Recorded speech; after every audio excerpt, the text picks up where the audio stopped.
conflict evokes, like anxiety, anger, hurt, bitterness, fear, or frustration.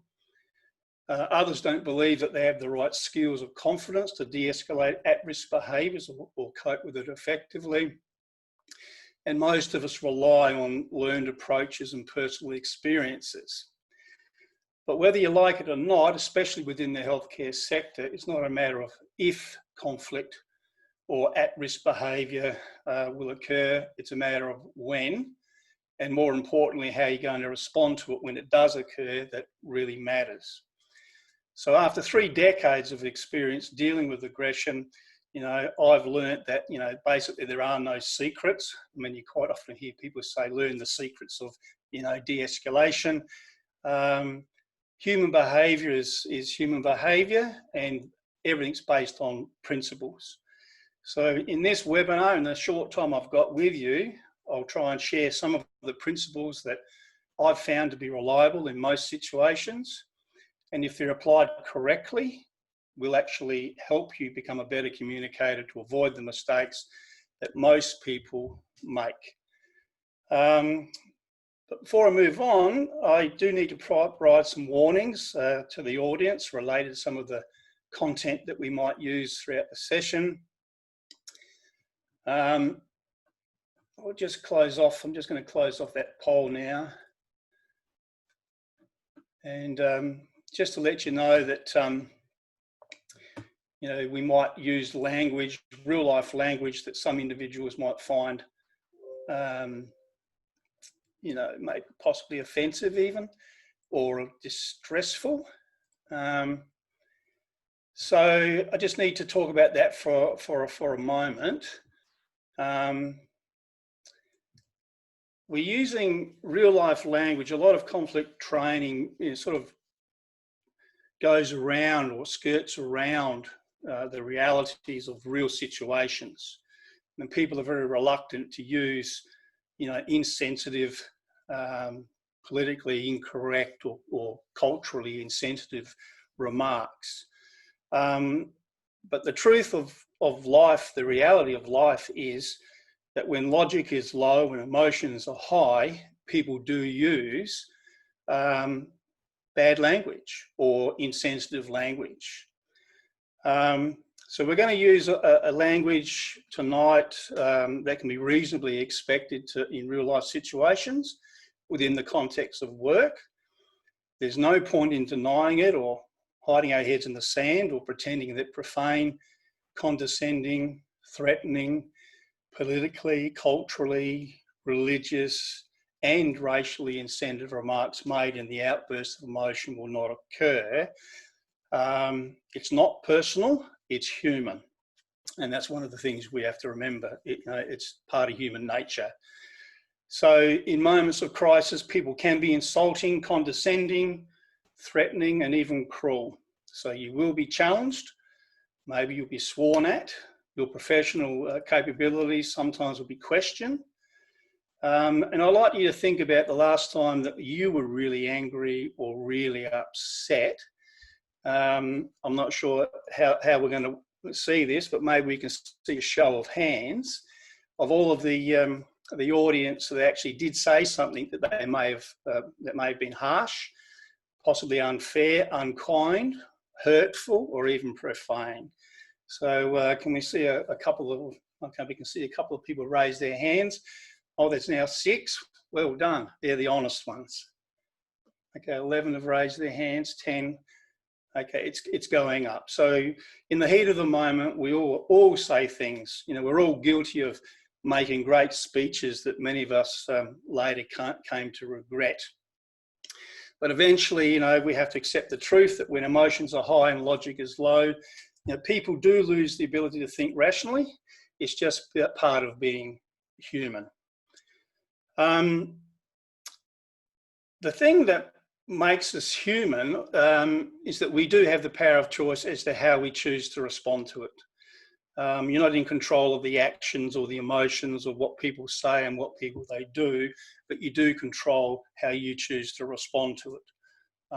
So that's a pretty important principle to think about.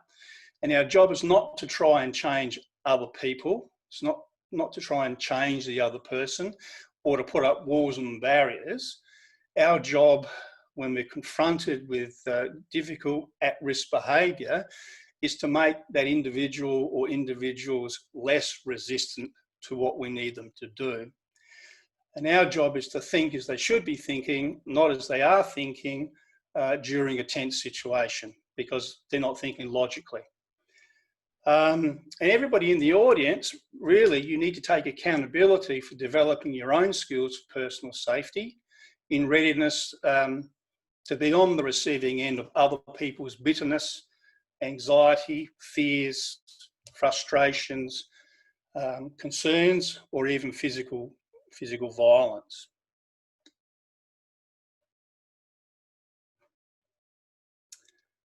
So language in all its forms, it's really the social interconnection between where we are and where we need to go and everything we need, both professional and personal.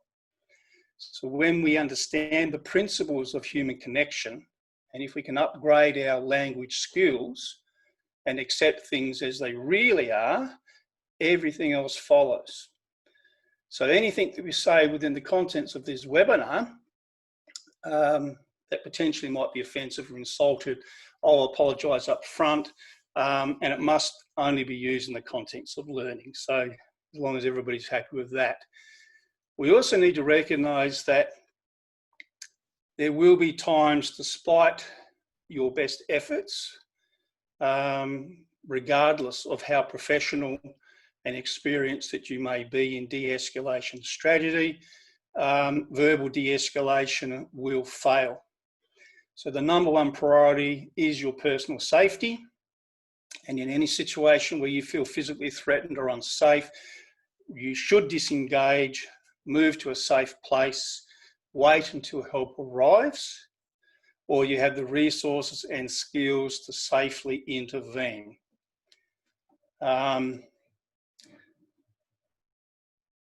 So when we look at workplace-related aggression or violence, and we look at safe work definition of that, it really is any incident in which a person is abused, threatened, or assaulted in circumstances related to their work. And that simply means if somebody's just, verbally vented or said something harsh to you, or if they aggressively point their hands or fingers at you, or frown at you, or abuse you, and at worst, grab you or assault you, you're a victim of workplace violence. So it is in the form of verbal threats, physical attack, non-verbal hostility, which refers to overt behaviours designed to intimidate, threaten, or gain your attention.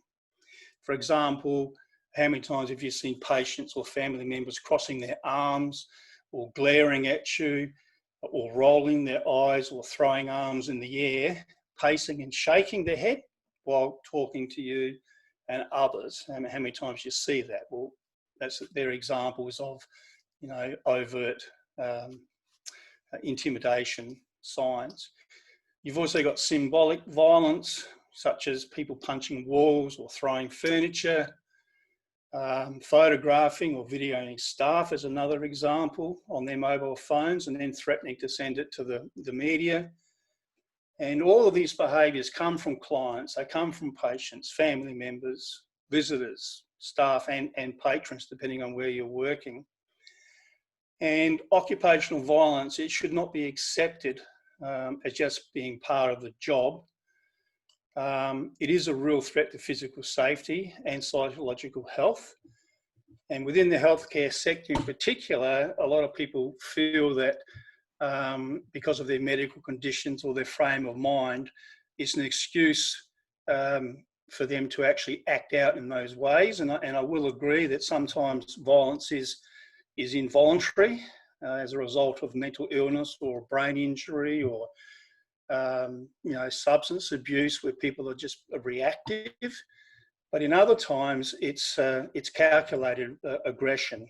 Family members come in, they're dissatisfied with service, or they're tired of waiting, or they've been given the runaround, for example, and they intentionally use you know, confrontation as a means to get what they want in some situations.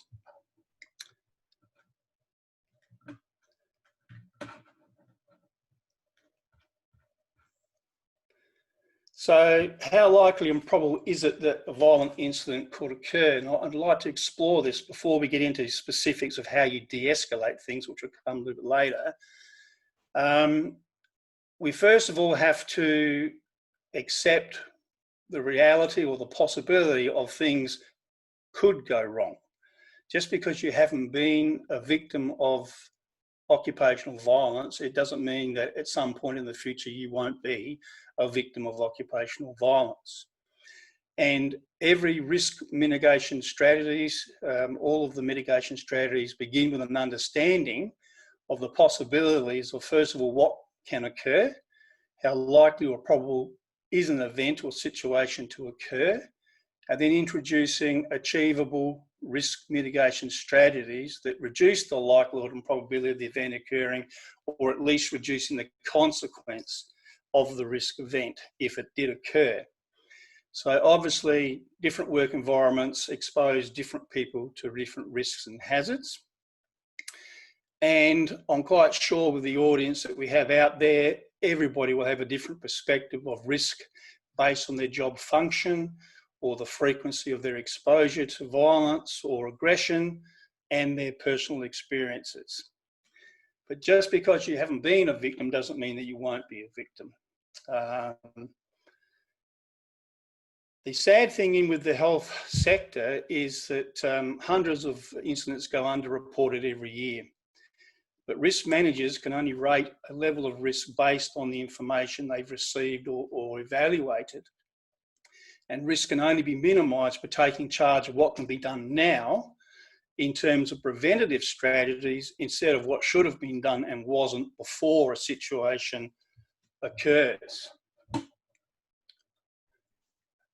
So risk it's measured by likelihood and probability times consequence is a level of risk. And although many of you won't be in this position, but risk managers, they will use a risk matrix similar to this that's up on the screen. And if I was to pose a question like, what is the likelihood and probability of a patient becoming aggressive because I don't know, a carer hasn't changed their bed, for example, after they've wet the bed, for example. Is that likely to occur? Is it unlikely? Is it possible? Or is it almost certain that that type of incident will occur in that work environment?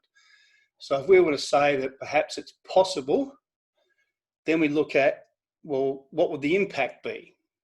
So across the top here, we've got insignificant, minor, moderate, major, catastrophic. And depending on the, I suppose, the level of agitation or the level of violence that might end up as a result of that incident really depends on the impact. So if we were to say it might be minor, we would simply go possible across to minor, and it gives us a medium level of risk. So that's just a little bit of information how risk managers might look at using a matrix. As I said, there are no secrets, there are only principles. And I'm just going to go through a couple of the principles. We need to get rid of some of our assumptions and some of our, I suppose, our misconceptions about possibility of being a victim to occupational violence. But one of the most important things is that you can't change, prevent, manage, overcome, or respond to what you're not willing to accept or acknowledge or accept. An example is if you're not willing to acknowledge and accept that people use bad language and you don't prepare yourself for if that was to happen, you're more likely to go into the deer in the headlight look or freeze because your mind chatter simply says, oh my God, I'm not used to being spoken to that way. What do I do? What do I say? How do I respond? You know, minimisation of violence requires early recognition and signs or cues and timely de-escalation. We all have to accept that we're all vulnerable to the possibility of it, simply by the fact that we're human working with other humans. Nobody should wait until confrontation comes knocking at the door without the tools to intervene appropriately. In a nutshell, you're not immune. As I said, hundreds of innocent workers in the healthcare sector in Australia, they continue to get assaulted or verbally abused and threatened every year while doing their jobs. And preparing yourself by practicing predetermined responses to the hazards that you know you will be exposed to, it's a useful tool in preparation for diffusing challenging behaviour. And all through law enforcement, the first emergency response sector, they use the tool of focused imagery. And that simply means visualising or recognising the types of situations that you deal with, and then visualising and practicing your responses so that when these things occur, you're more likely to remain calm and be confident in your ability. And confidence does come from competence, and competence comes from practice. It's too late to be searching for the right words or to learn effective disengagement skills when a patient, a visitor or family member is yelling at you, choking you, hitting you, biting you, spitting, grabbing or swearing at you, and sometimes with the worst language imaginable. So we do need to remove denial, and we do need to accept that there's every possibility that these things could occur. I want to look at some assumptions. Bad things don't happen to good people.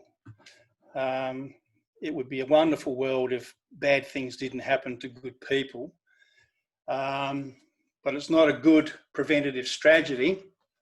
Just because everybody out there, you're all caring and nurturing and you're compassionate people, it doesn't mean that you're a protected species, and not everybody has the same moral compass perhaps as you, and not everybody has the same values and belief systems, opinions or attitudes perhaps that you do either. And I was actually appalled with the recent treatment of healthcare workers by members of the public.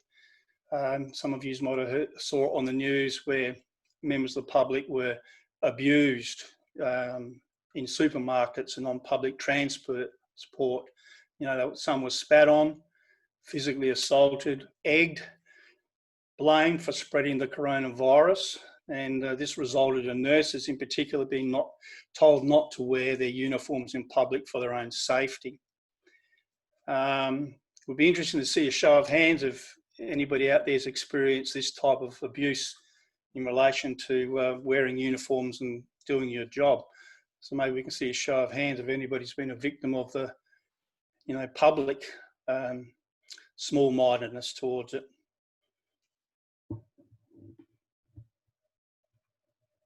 Okay, so looking at that, it looks like we haven't got anybody out there that's experienced that abhorrent behaviour, but sadly it has occurred all across Australia. So the Institute of Criminology recently released a report that identified healthcare professionals as the highest at-risk profession in terms of exposure to occupational violence. In particular, paramedics and nurses in public hospitals and emergency departments, they were found to be at the greatest risk. And according to Safe Work Victoria, up to 95% of healthcare workers have experienced verbal or physical assault in their careers. So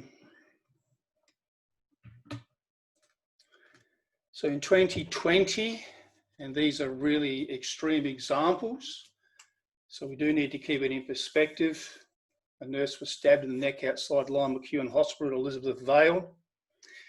In 2016, a remote area nurse tragically was abducted, raped and murdered in northern South Australia. 2016, a patient under the influence of ice, methamphetamine, shot a security guard and a police officer. In 2011, a nurse was punched in the face and stabbed with a butter knife in the arm, back and breast area. In 2011, a mental health nurse was stabbed to death by a patient. So it's important to keep these things in perspective. I mean, these are terrible events. I mean, they're real. Occupational violence is a real threat, but it's also important to be aware of and realistic about the possibility. The next assumption that a lot of people make: patients, family or visitors won't hurt me because I'm a caring person trying to help them in difficult times. The data supports that relatives and friends, including parents and carers who accompany patients and perpetrators of violence within the sector, contribute to occupational violence. And some of the contributing factors include, I'll just bring up the slide. You know, there's always a reason behind behaviour. All behaviour has meaning, and all behaviour is triggered. And some of the triggers are chronic illness or prolonged periods of pain, you know, mental health conditions, substance abuse, brain injury, organic brain disorders, lack of sleep, constant observation, constant medical checks, drawing of blood, not being able to draw blood after several attempts, you know, waiting for triage, a very high stimulus environment where it's noisy, it's overcrowded, excessive workload. They're all some of the contributing factors towards why people get anxious and agitated, which turns into frustration, which turns into anger, which then can turn into physical violence. Other things might include, you know, mind-altering or mood-altering medications, patient and family dissatisfaction with the quality of service being provided, not following through with a patient's request, for example, promising to get some cold water and not coming back, you know, maybe half an hour later or something like that. And look, I appreciate that everybody's under a lot of pressure. There's high workloads, there's not enough staff. Time is always against the nursing or the healthcare professionals. So it's not an easy position to be in, but they're just some of the causes. We've also learned that an escalation of the situation is not always caused by the actions of the patient or the relative or the family member. Sometimes it's caused or escalated through the actions of the person who's responding or dealing with the family member or the patient. And I think we also need to be professional enough to accept that perhaps there's things that we might be doing that actually cause an escalation of the situation. You know, so some of the data that we've actually done research on, people were saying that, you know, the nurses' patients or demeanour and their interaction with the family and patients sometimes cause, you know, frustration and anxiety. You know, the perception of not being listened to, or perception of being spoken down to or not being informed, perception of, you know, the wrong tone being used, being forgotten about, adopting a patronising attitude or trivialising their concerns are just some of the things that come up in the data as contributing factors to aggression.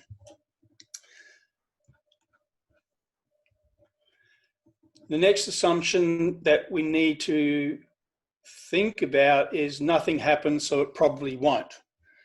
And in the poll that we run, you know, there's at least, you know, there was at least 30-odd% that said, nothing, you know, you haven't been a victim of violence, which is a wonderful thing.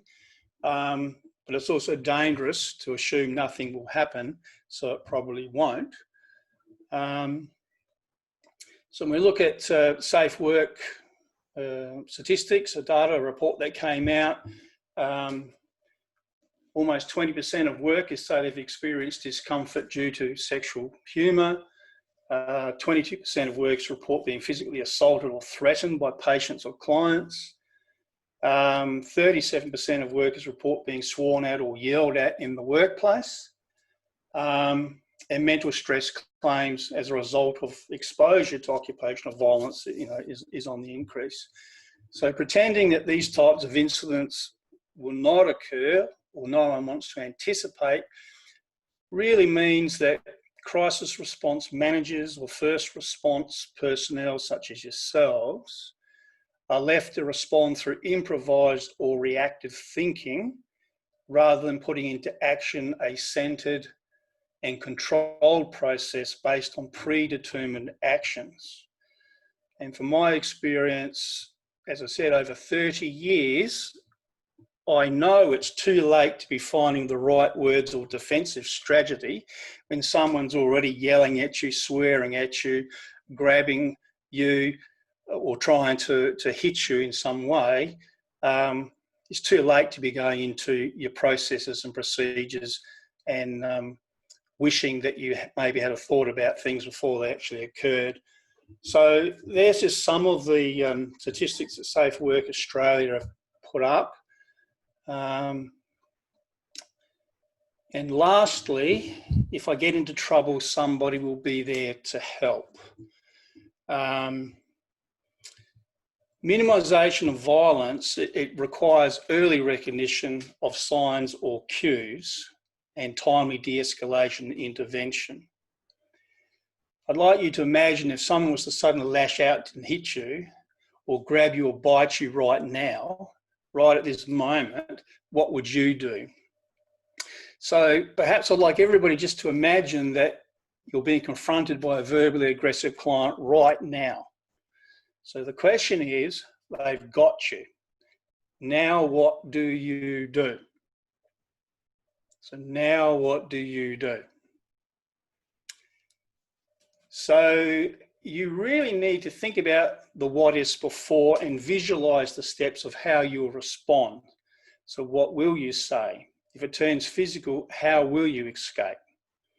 So going to work every day and asking yourself the question, what would I do if it's a good practice, regardless of whether you've been confronted with verbal abuse or physical violence in the past. It's always a good practice to ask yourself, what do I do today if? And if you can do that, you're more likely to develop a learned response pattern of behaviour. So again, you need to think about the situations you can reasonably expect to occur. And I'm sure most of you will definitely know what happens in your work environment, and then start practicing your response through focused imagery. I've also learned that during a crisis situation, you can only rely on your own capabilities until help arrives, if it arrives. And if you're alone, the question's now what? We tend to think, oh, if I get into trouble, we've got the emergency code black response team and they'll be there to help me. Or a lot of organisations rely on the fact that, oh, if we have an incident, we'll call the police, or we'll call hospital security, who are generally part of emergency code black teams. The fact is, in those first seconds or first minutes, the only person you can really rely on to help you is yourself. So when somebody's got their hand around your throat and strangling the life out of you, you can only rely on yourself because you've got 0.5 seconds to respond.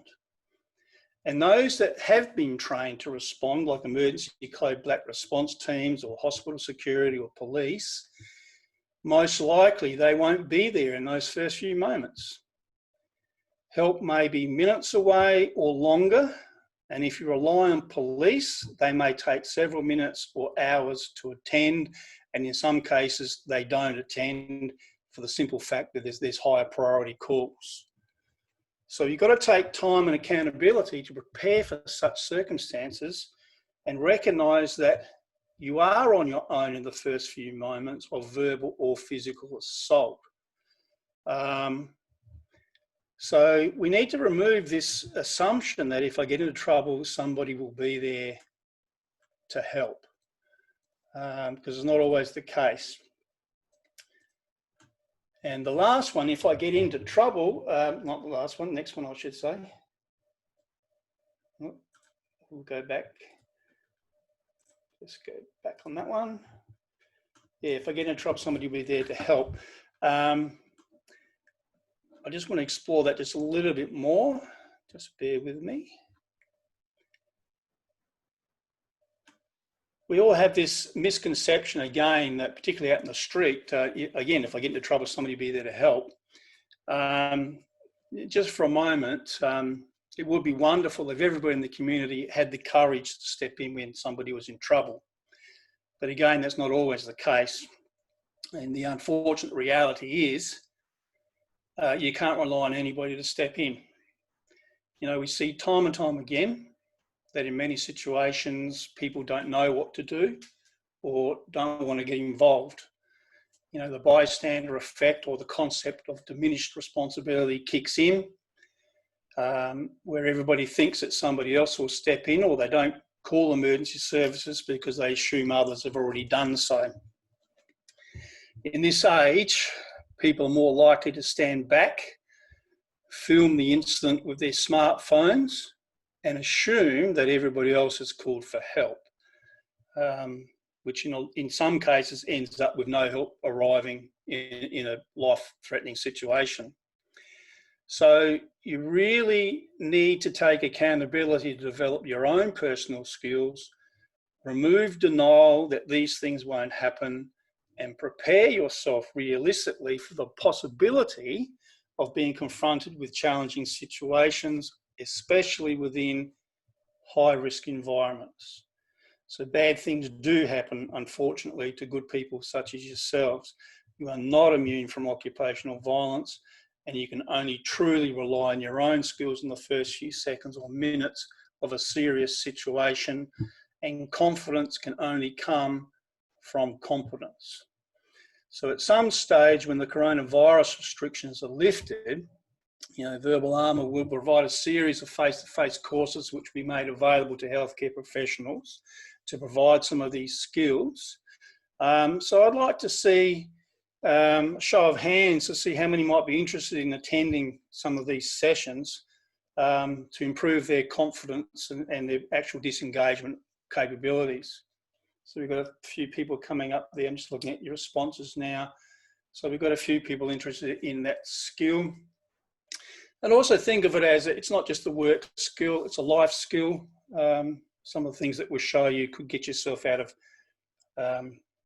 trouble at some stage in your life. Okay, so we've got a few participants that would be interested in that, so that's nice to know. Now, getting into a little bit about the responses and learned behaviour, I think it's fair to say that everything we do, it is learned behaviour. I mean, when we were born, we weren't born with attitudes and opinions and values and beliefs and skills. Everything's been learned. And as a species, in terms of dealing with confrontation, we're not programmed to remain calm under perceived or actual threat.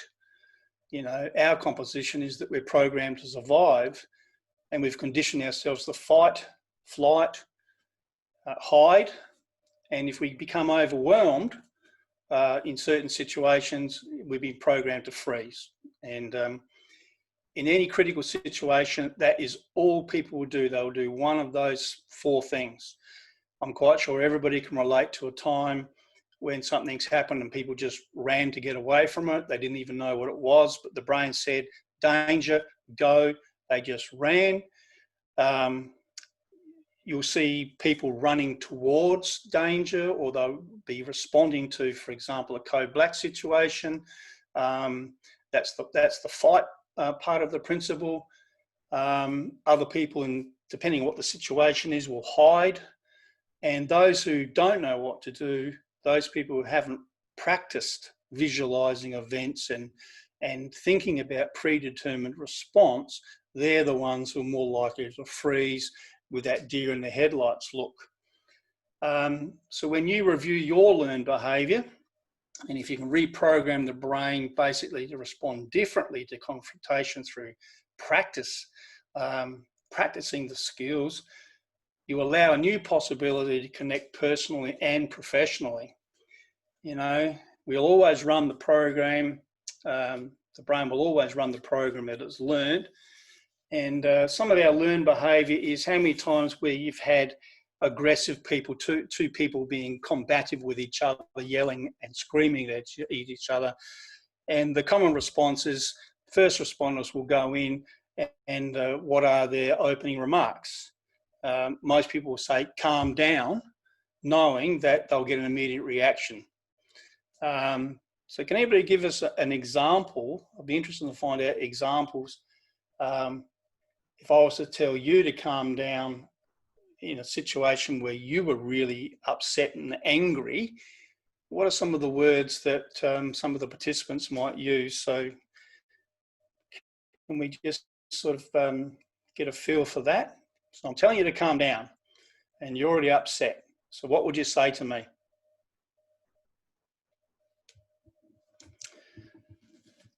So Monica, maybe you could share a couple of examples if they come through. So you're angry, you're concerned, you're anxious, you're afraid, and I come to you and I say, look, just calm down. What would you tell me? So Mark, we have a couple of answers in the chat section. Mm-hmm. So Sue Rather is saying that I don't want to calm down. Yep. To fire, don't tell me to calm down. Shut up, don't tell me to calm down. So if, okay. Yeah, that's the basically common response we are getting from the attendees. Yes, and the audience are being kind, because yes, don't tell me to calm down will be the response. Things like, you fucking calm down, or don't tell me to fucking calm down, or don't you tell me what to do, is generally what you get. And I'm not necessarily saying that's what you're going to say, but that's generally what you get. So why do we approach combative situations and use the phrase calm down when we know that we're going to get an immediate reactive response? It's just because it's learned behaviour. And words can have, you know, great power and great effect on either moving us towards where we need to go in terms of resolution, or moving us immediately away and escalating the situation, you know, within seconds. So I've reprogrammed my approaches and my thinking over time. I don't use words such as calm down. I've got different approaches. And also when we're under threat, whether it's perceived or real, as humans, we immediately begin to posture through our non-verbal cues, the non-verbal cues that we project. You know, such as puffing ourselves up, which I call the frilled neck lizard stage. So as soon as somebody's huffing and puffing their chest, basically I ignore it and I just say, yep, that's the frilled neck lizard stage. That's just a natural instinctive survival response kicking in. I'm going to let that posturing go and I'm going to focus on the true meaning of what the behaviour or what the situation or the circumstance is really about, not the fact that this person's, you know, posturing towards me. And the problem with it is the non-verbal language will always say what the spoken word does not. So if they begin to posture towards you, you instinctively, without conscious thinking, you're more likely to be posturing at them as well to make yourself look bigger and stronger. And it's almost like verbal insult, and this posturing, it's the same as headbutting in the animal kingdom. So again, we need to look at some of the approaches that historically that we might have used that didn't work for us and think about different approaches. So again, we can't control the actions, language, or the actions of another person, but we do have the power of choice in how we choose to respond. And the only goal, as far as dealing with aggression, is to move that particular individual towards voluntary cooperation and compliance to get us to where we need to go, so that we can eventually have a conversation, build on ground on which we can work with, and then we can build trust. So we do need to be mindful of the primal triggers in our instinctive programming and how it affects us when we're confronted suddenly with verbal aggression or even physical violence. The brain, again, will only run the program that you've actually taught it. So it's only going to run what it's learned.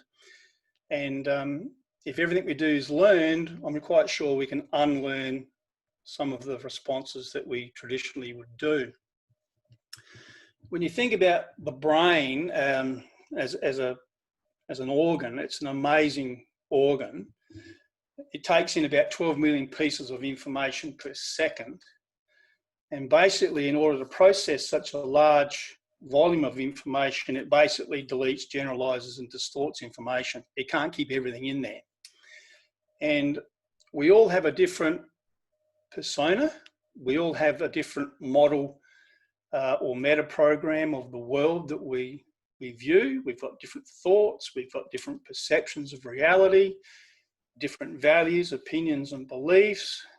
So the world that you see depends on the window through which you're looking through, I suppose.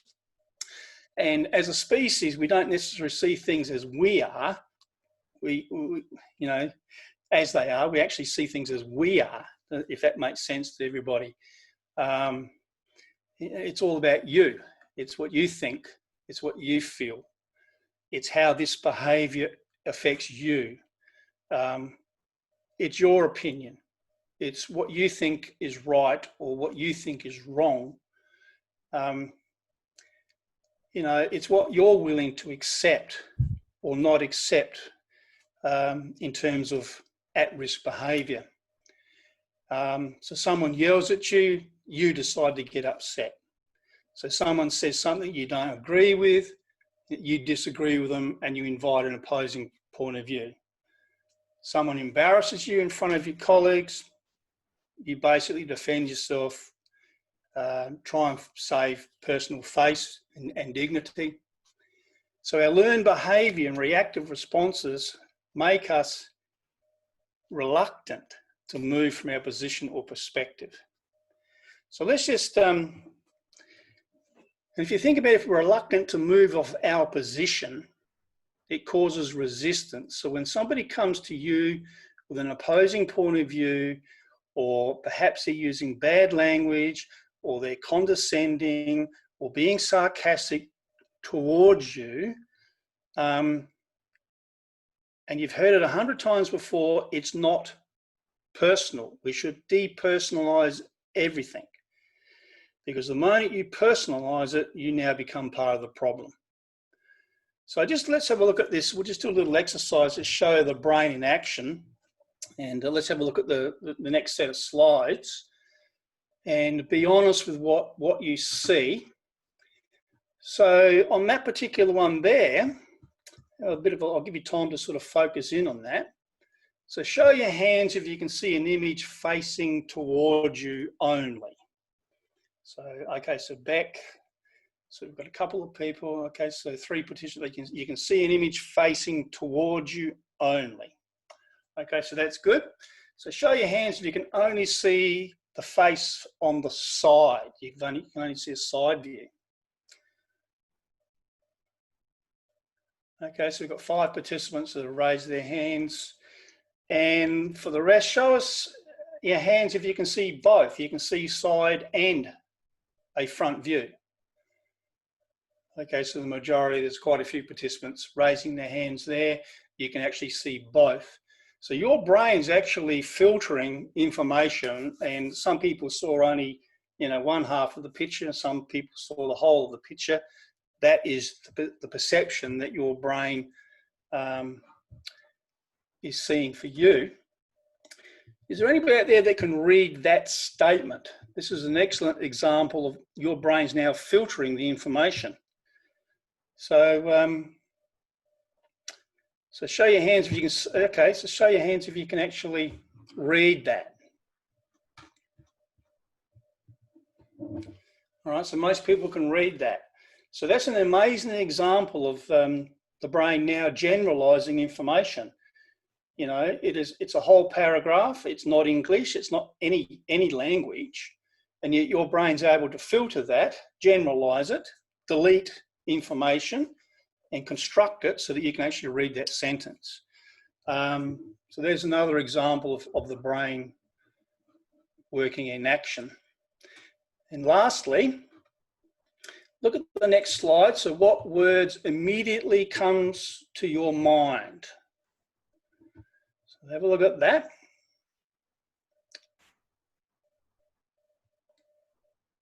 So you all got the words.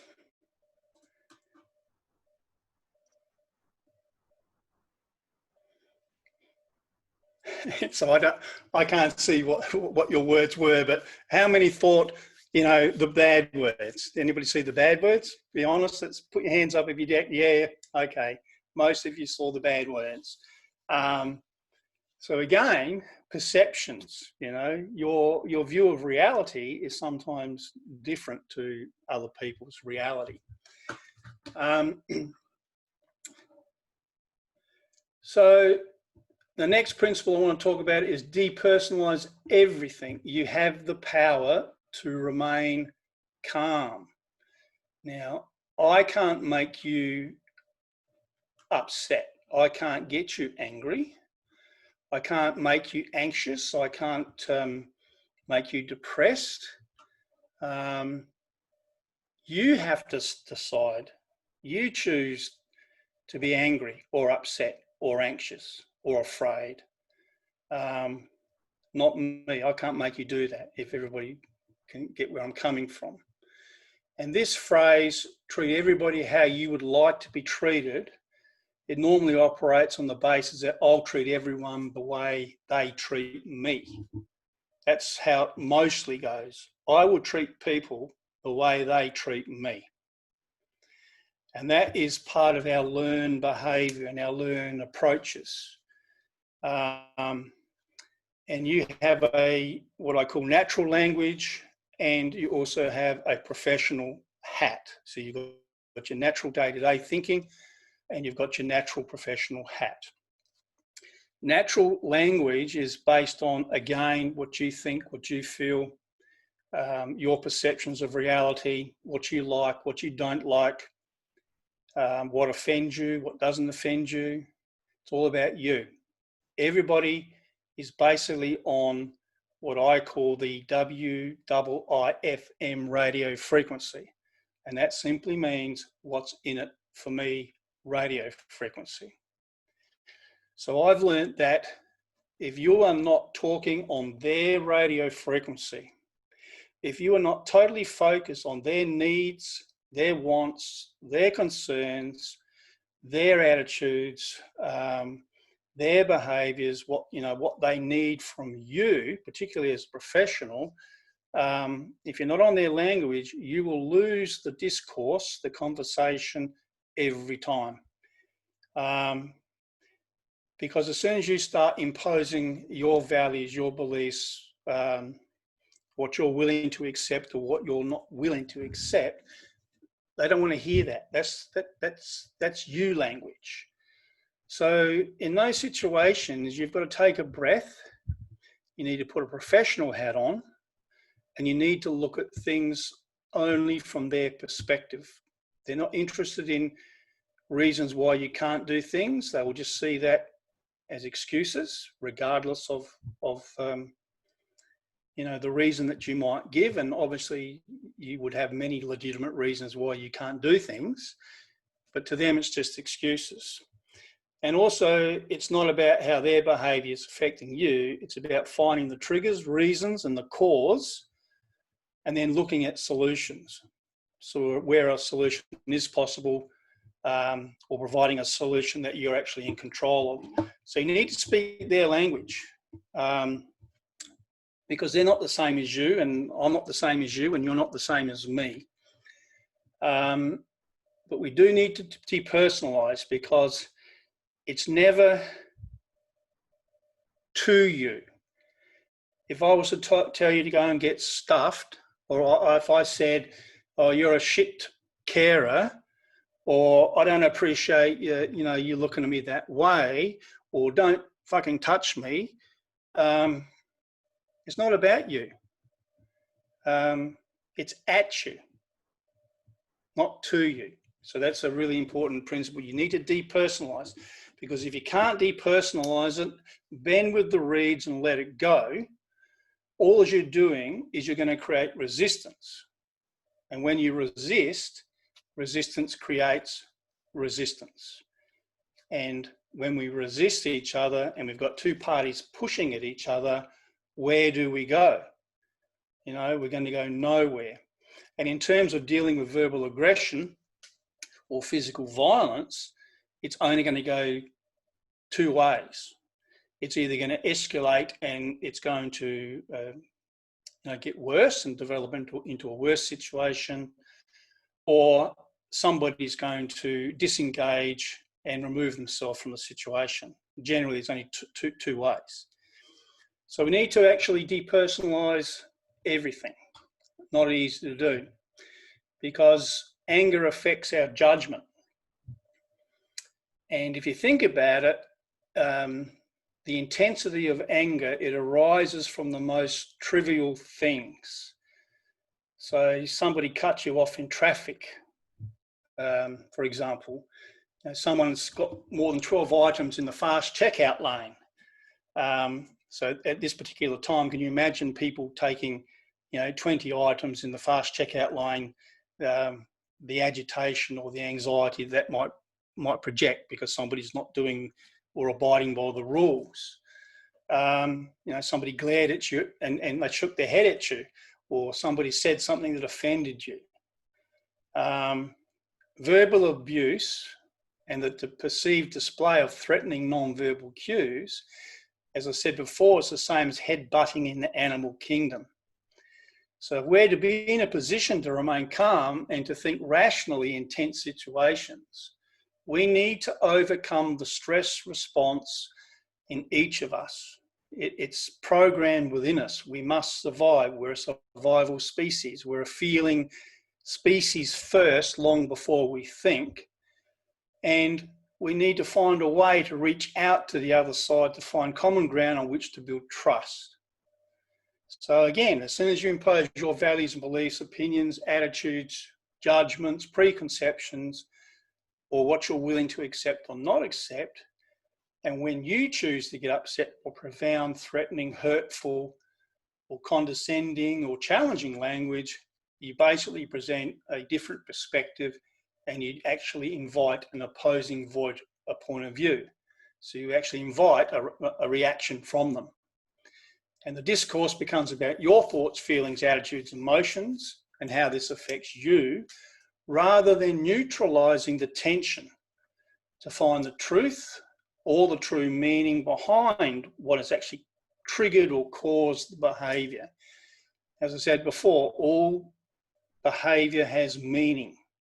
All behaviour is triggered in some way.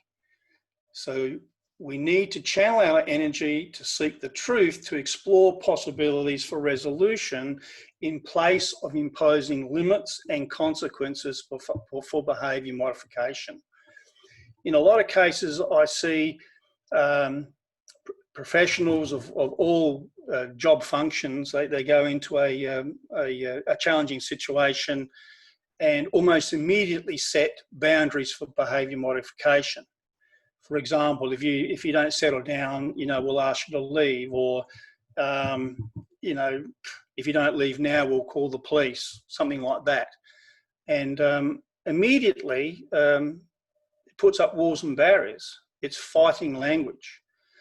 So setting limits and consequences need to be replaced by providing alternatives and options, but it's done as a last resort, not in the beginning.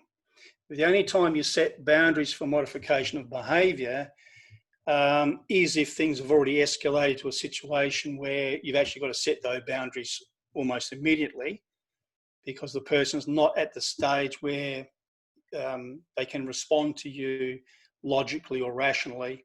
So it really depends on the context. But normally where you can communicate with somebody, we set limits and boundaries as a last option. But we can't do this if we don't depersonalise. You have the power to remain calm, and that's pretty important. And although anger can be a motivator for action, insult is a trigger for violence. As I said before, we're biological creatures who feel before we think. And in many cases, it's the feelings that we experience that becomes the response. And an example of that is, how many times have you heard people say, that person made me feel, followed by some sort of an emotional state. That person made me feel so angry. That person made me feel so embarrassed. That person made me feel, so anxious or so afraid or so angry or so hurt. If you listen to the language, it's all about the feelings long before thinking. So life is the way I look at it. It's too short, to really get bogged down in other people's garbage. Life's too short to get upset by other people's bitterness. Stand by a rock and insult it. That's one of the things that I use. And what have you accomplished? If you stood there and insulted a rock, what response or insult or a reaction would you get back? And if you were to respond to insult like a rock, what has the abuser really gained? So if you don't bring it into your mind chatter and you don't let it affect you, if you don't let it change your emotional state, and you can remain focused and think as they should be, not as they are, and move towards voluntary cooperation and compliance using the power of language, you're in a far better position to get to some point of resolution where at least we can have a conversation. So you need to teach them and show them without being angry or biting back. And that is so difficult if you don't practice it. You have to resist saying what you really want to say or what you really want to do, because nothing good can come from that. Could you imagine where you might be if you actually said what you really thought in some situations, or where you might be now if you actually did follow through what you really felt like doing? So again, we have to learn to program. The brain will run the program that we've learnt, that it's learned, that we've taught it to do. And a relaxed mind does not get angry. So the Japanese have this term, it's called mushin, which means still mind. And it can only come from, first of all, breathing and practicing focused imagery. So again, focused imagery is think about the types of incidents and some of the triggers and decide ahead of time how to deal with them. So visualize yourself approaching. How do you approach? Where do you stand? What's your non-verbal cues projecting? What are your opening remarks going to be? And of course, everything is subject to the circumstances that you find yourself in. So the tools that you use will be in direct context to the type of situation. So you need to check your emotions as soon as you feel the symptoms. Slow down your breathing, focus on the words, your tone, and obviously be mindful of non-verbal cues that you will project. And your tone is pretty important because from my experience, well over 90% of incidents have escalated as a result of tone, the wrong tone, and not the words. And I describe tone as, tone is your attitude perceived. It is your attitude projected. it's your attitude displayed to the other person. So if you've got the wrong tone, what now becomes the topic of the conversation? Is it what we're trying to deal with, or is it about your attitude? So what's your thoughts on that? I'd like to, what do you think about that? Is it your attitude now becomes the topic of conversation, or is it the fact that you need them to take medication becomes the conversation? Does that make sense to everybody?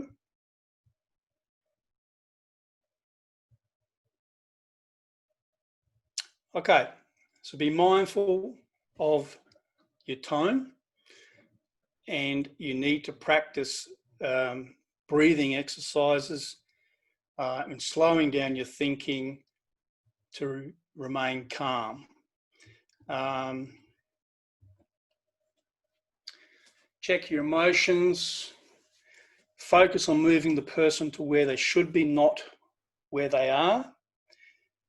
And example of this, family members, they could be distraught or abusive. They're abusive because maybe they're afraid, or maybe they can't cope, can't get the answers they need, or are they being abusive to get what they want? So you need to practice diffusion phrases, or you'll lose your ability to think logically in circumstances where emotions are high.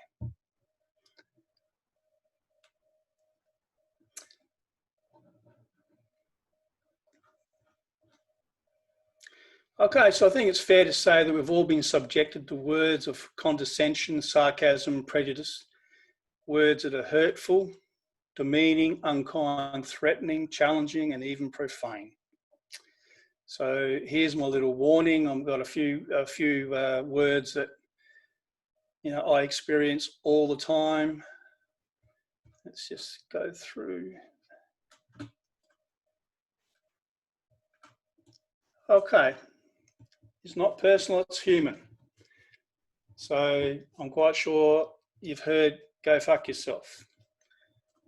Fucking disease spreader is one that's going around, unfortunately, with the coronavirus situation. How many times have you been called a useless nurse, or a useless carer, or a useless mum, or a useless father? Fucking leave me alone, and then followed by a bitch or some other adjective. Don't fucking touch me. That hurt. Why don't you do your job properly? Are you stupid? Other types of verbal abuse include questioning professional skills and capabilities.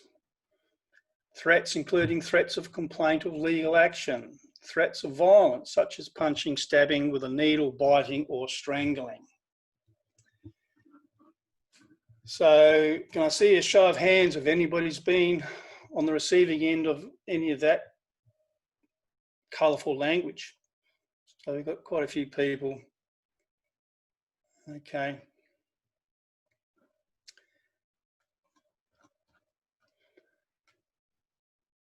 Okay, so quite a few people have actually been on the receiving end of that language.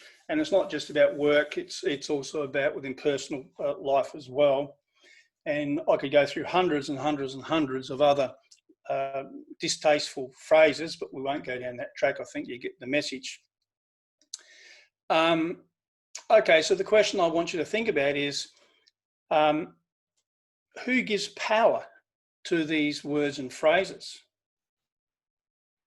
Who actually gives power to the words and phrases? So when somebody calls you, I don't know, why don't you do your job, or are you stupid, or you're incompetent, or you're a bad nurse or a bad carer. Who actually gives it power? Who chooses to get upset by it? So I would say that you have the choice. You're the one who decides to get upset by it. So in terms of dealing with verbal aggression, regardless of how aggressive or tactless the language, you have to program yourself to redirect, disarm, and diffuse the words and give the words no power. Treat the words like a rock. So redirect it, diffuse it, disarm it, and move on. And that is not an easy thing to do because, as I said, as soon as we're challenged, we've got primal triggers that kick in, and the automated stress response kicks in, and at an unconscious level, we're already reacting to what somebody said to us. So you decide, if you choose to get upset by these things that you have no control over. And as I said before, life's too short to get upset, hold grudges, bitterness or resentment. You don't need to be the collateral of other people's bitterness, resentment or fear, regardless of how distasteful or confronting the language is. So, because as soon as you personalize it, as soon as you give the words power, you now become part of the problem.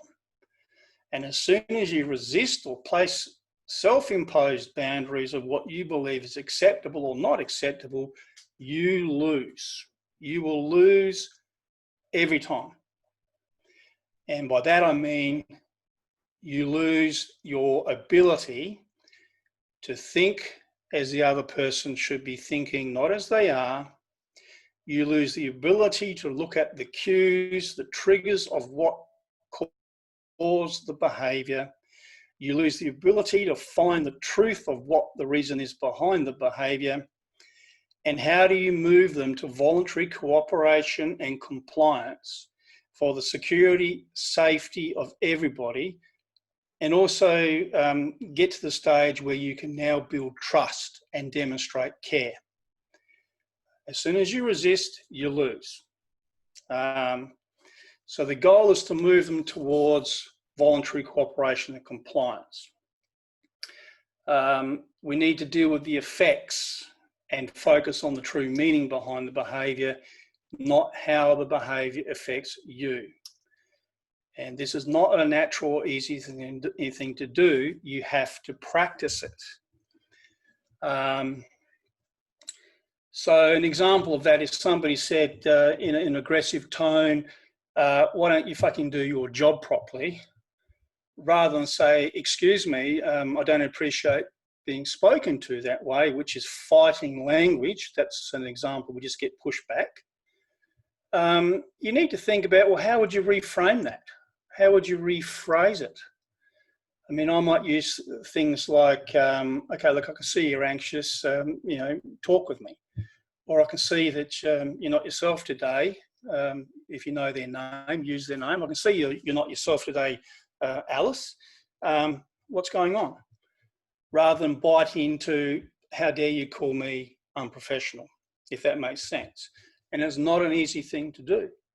So by predetermining your responses to common statements and words expressed and behaviours that you already know you will deal with, you've already got a toolbox that you can build and develop your skills on. So the next person somebody says something derogatory or profane or hurtful, you have the ability simply to take a breath and move on and redirect, and then move into different tools that you would add on to from there. But it's not an easy thing to do because we're not programmed that way. And when we look at the two parts of the brain, I describe, we've got our survival brain, we've got our thinking brain. When we're under threat, our primal triggers kick in. So the thinking part of the brain, prefrontal cortex, is where all our logic and reason and rationale is formed. When we're under perceived threat, whether it's real or not, our survival part of our brain, which is controlled by the amygdala, at an unconscious level, it actually circumvents the prefrontal cortex for brief moments, seconds at a time, while the thinking part of the brain has time to actually catch up with a logical, rational statement. And this is where you'll see situations where when somebody's venting their anger, fear, or concerns at you, not to you, In between statements, you'll hear words like, oh shit, oh this is bullshit, or oh this is crap, or bloody hell, what's going on? And then they'll come out with, and by the way, I'm not happy with the way that you talked to my family the other day, or something like that. Now I want you to imagine, think last time you vented your anger, your fear, frustration, concern. In the beginning, we had quite a few people say, yeah, you were guilty of using words and saying hurtful things that maybe later you regretted. Did you actually think about the words, or did they just come out? So I'd just like to see a show of hands of all the people that actually blurted out, unkind, hurtful, maybe swore. Did they just come out, or did you actually think about the words? Okay, so a couple of people raising their hands. Yes, it just comes out. When you think about it, these words just come out. And that's an example of the amygdala circumventing the prefrontal cortex for brief seconds or moments in time. So the next time somebody's venting their anger, concern, anxiety, fear, frustration, attitude towards you, just let it go. Recognize that is the amygdala talking. That is a natural human response that everybody does when we're under perceived threat. It is a primal trigger. It is the automated stress response kicking in. So I'm going to let that go. And I'm just going to focus on what is the truth, what is the true meaning. So I'm hoping that makes sense. So when somebody's venting, and all of these ablatives, regardless of how tactless they may be, or hurtful they may be, or condescending they may be, if it's me, I'm just letting it go.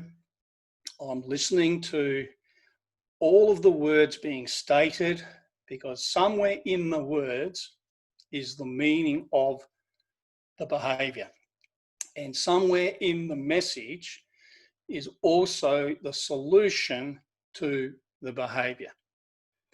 So I don't get upset by all of the little, bugger this, fuck this is bullshit, why don't you do your job, and all those sorts of words, because that is not the thinking brain. So that's a very important principle to think about. And when our feelings become more powerful, well, when our feelings are strong, they will always be more powerful than logic.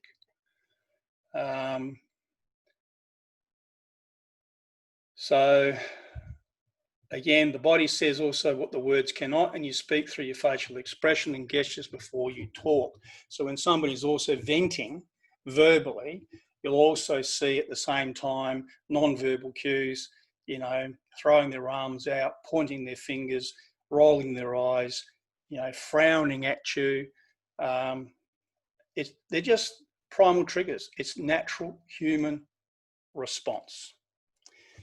And where that falls down is most people react to that behaviour, and they might use phrases like, I don't appreciate being spoken to that way, or they might set limits immediately and say things like, well, unless you're going to talk with me, I can't help you.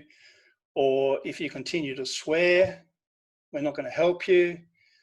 Or if you continue to use, threatening language, we're not going to help you. And when you think about it, how does that actually move you to cooperation? It's just fighting language.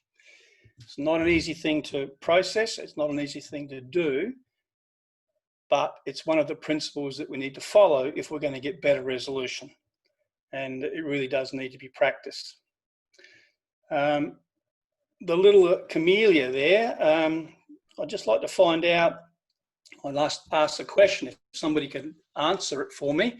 What do these little camellia lizards do to survive? Can anybody give me a response? What do they do to survive? Maybe Monica, if you can get a response from. Responses: change color, camouflage, adapt. Okay, I think change color to habitat. Yep, I think you've hit it on the head. They change color, they adapt to their environment, and that is very true in terms of dealing with verbal or physical aggression, or physical violence. Mastery through adaptation. As I said, we've got our natural language and we've got our professional language. So whenever we're confronted with some form of anxiety, fear, aggression, concern,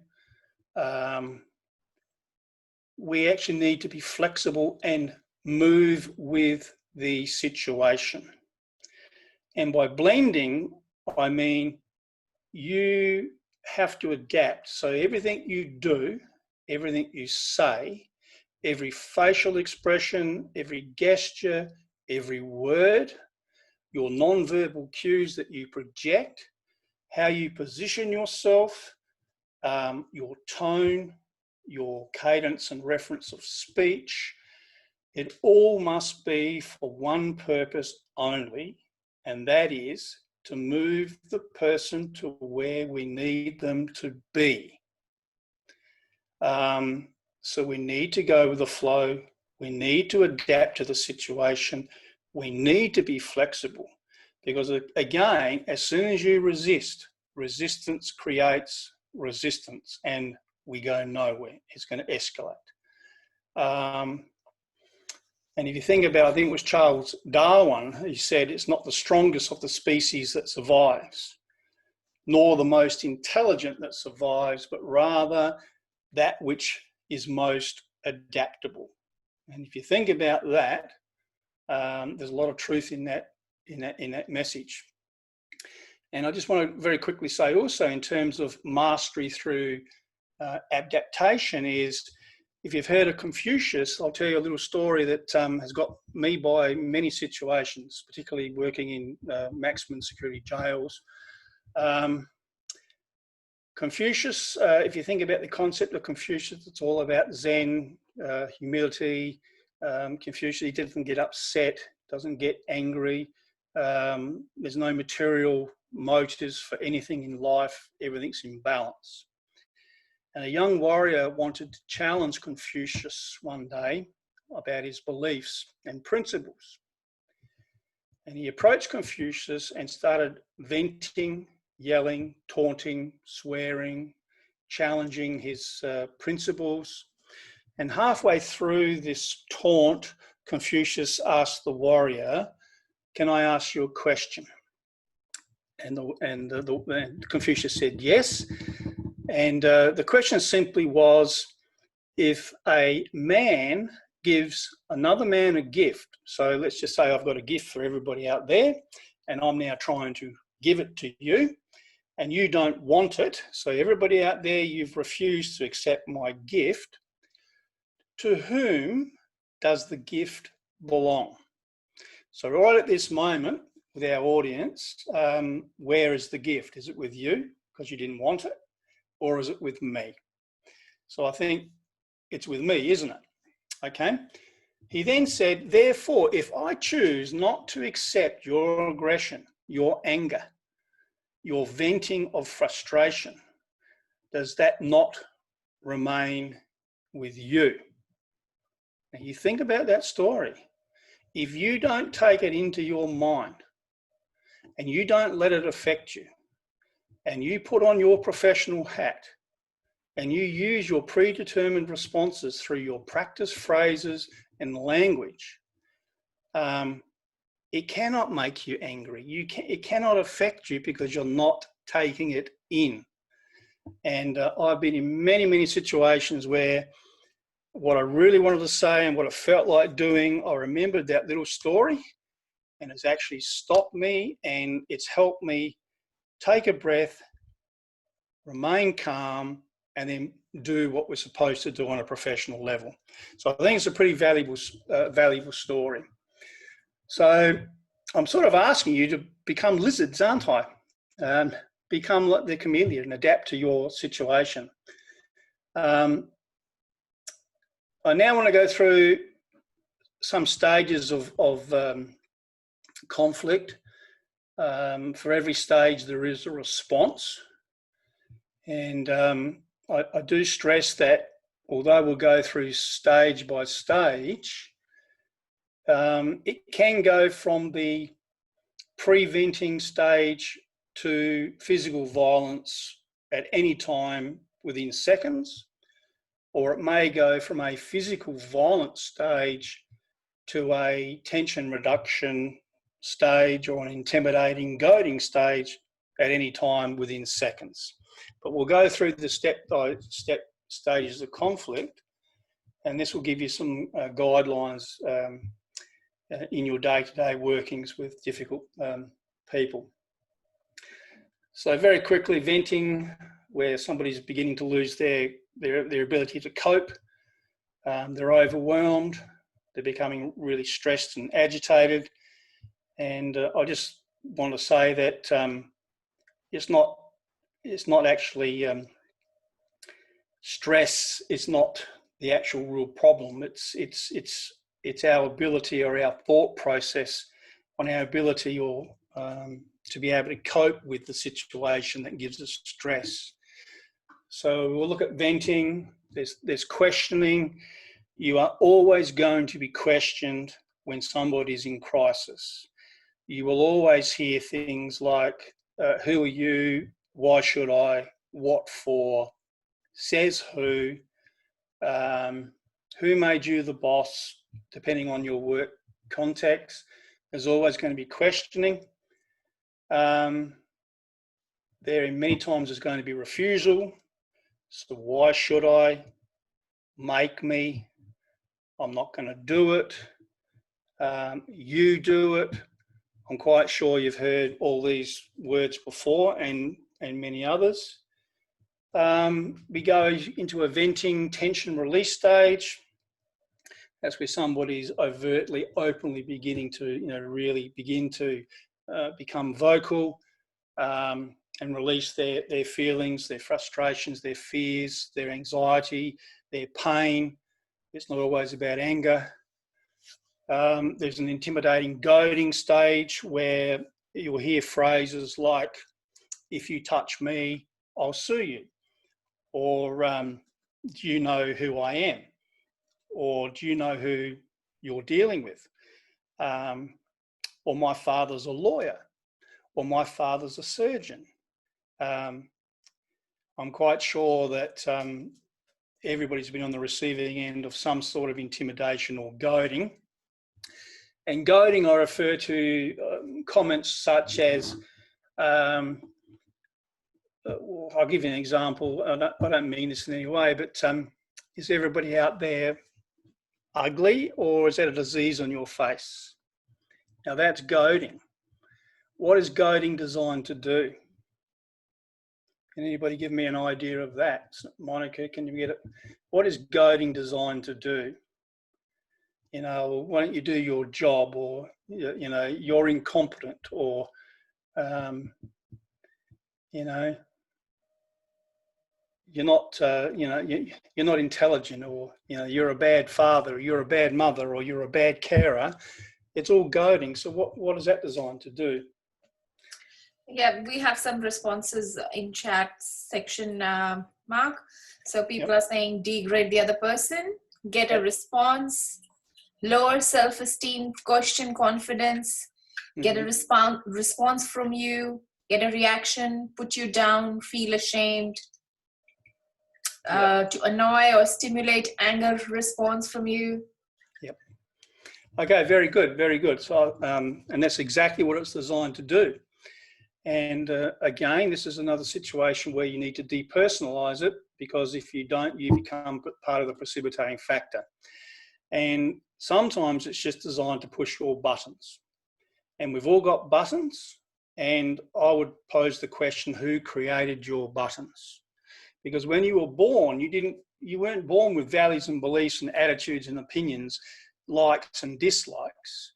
I've got one of my buttons that I'm willing to share is I don't like being pushed in the chest. And there's always a reason behind the button. In this particular case, when I look back through my childhood, I can remember my physical education teacher in my high school years. He would call me out in front of my peers, my colleagues, and he would point his finger at my chest and push me in the chest as he was putting me down in front of other students. And that is the reason why today I don't like being pushed in the chest, because of my life experience, something that had occurred in my life. And people who, for example, baby boomers, are there any baby boomers out there? Can I just see maybe a quick show of hands of any baby boomers? Okay, Linda, we've got a few people. Okay, so there's a few baby boomers out there. Okay, so I don't, make the assumption that I speak for all of you, but as a baby boomer, I was brought up with values such as you will always treat people with dignity and respect, and you will be courteous. You will always eat everything on your table. You will ask permission to leave the table, despite the amount of times I had, Brussels sprouts that I actually hated. I actually had to sit there and eat them. You will always give your seat to adults, in particular elderly people, and women who are expecting. Without question, you'll always stand up. You'll be seen and not heard. So there's some of the values that I will be brought up on. So how do you think I might respond when I see somebody on public transport, a younger person not standing up for an elderly person? Can you see how that might affect my attitude towards that younger person? Because it's pushing my button. That's the way I was brought up. So that person should be respectful and give that person the seat. You control your button. So if you get upset by goading and things that people say, you choose to get upset. As a professional person, you've got to let it go, and don't bite into their, don't get into their, their bitterness. Don't take the bait. The next level after goading can be physical violence, and depending on the situation, we go through tension reduction. So I must add that how you might be dealing with people in hospital situations and residential care situations is completely different to how other people might deal with people, say, in a prison situation or a law court situation. If we look at the tension reduction, the use of gentle touching where it's appropriate, after perhaps maybe a dementia patient has just lashed out verbally and lashed out physically, when the tension is no longer there, soft, gentle, empathic responses and phrases, and showing compassion, and maybe a gentle touch of the hand or holding of the hand gently if it's appropriate. That's an example of what I mean by tension reduction. And even the most violent situations, they have to come down. And at some point, as a professional person, where it's appropriate, that is the time when we are providing, where it's appropriate, empathy, compassion, and showing people that you care, so that you can now re-establish trust and continue to build relationships. So that's what we're going to look at. We're going to go through the verbal arm of behavioural intervention model. This is a real basic overview. There is a lot more complexity in it, but because of the time frame that we've got, we'll give you the basic principles of what we're looking at. Now, I'm not sure if you can see my mouse, but let's go down to the bottom here. The bottom part of this is, as I said, all behaviour has meaning, all behaviour is triggered. There's always a cause which causes or creates the effect of the at-risk behaviour. There is always a reason behind it. So the first thing we have to keep in the back of our mind is, let's look at, well, what are some of the causes? Is this person acting out because they're in chronic pain? Have they just received a really negative diagnosis or a life-threatening diagnosis? Is it as a result of medication? Are they suffering from a chronic brain disorder or a brain injury? Are they yelling and venting and acting in this way because they're afraid? Is this family member aggressive because, they're not happy with service, or they believe that they haven't been informed appropriately? Is this person yelling because they've been waiting in a waiting room for 4 hours? There's always a reason, and our job is to find the truth and not judge these people for their behaviour. There's always the truth, and that's part of our job, is to find the truth, and we'll use certain tools to do that. So when the precipitating factors are building up, somebody might have been in prolonged pain for a long period of time. They're in a high stimulus environment. I mean, I recently got out of hospital myself. I had a quadruple open heart surgery, and one week in hospital turned into 3 months in hospital. And I used that time, although I wasn't feeling real good in the beginning, I used that time to study what actually was going on in hospitals and what the interconnections were between patients and healthcare professionals. And I learned quite a lot in terms of some of the excellent things that are being done, but I also learned that escalation of the situation was not always caused by the patient or the family member. So looking at precipitating factors, first step, recognise there's always a reason. We've got to focus on the cause, treat the effects. It's not about you personally. We depersonalise it, and we seek the truth. A person who is the subject of the precipitating factors, gradually they move into the feelings and the emotional context.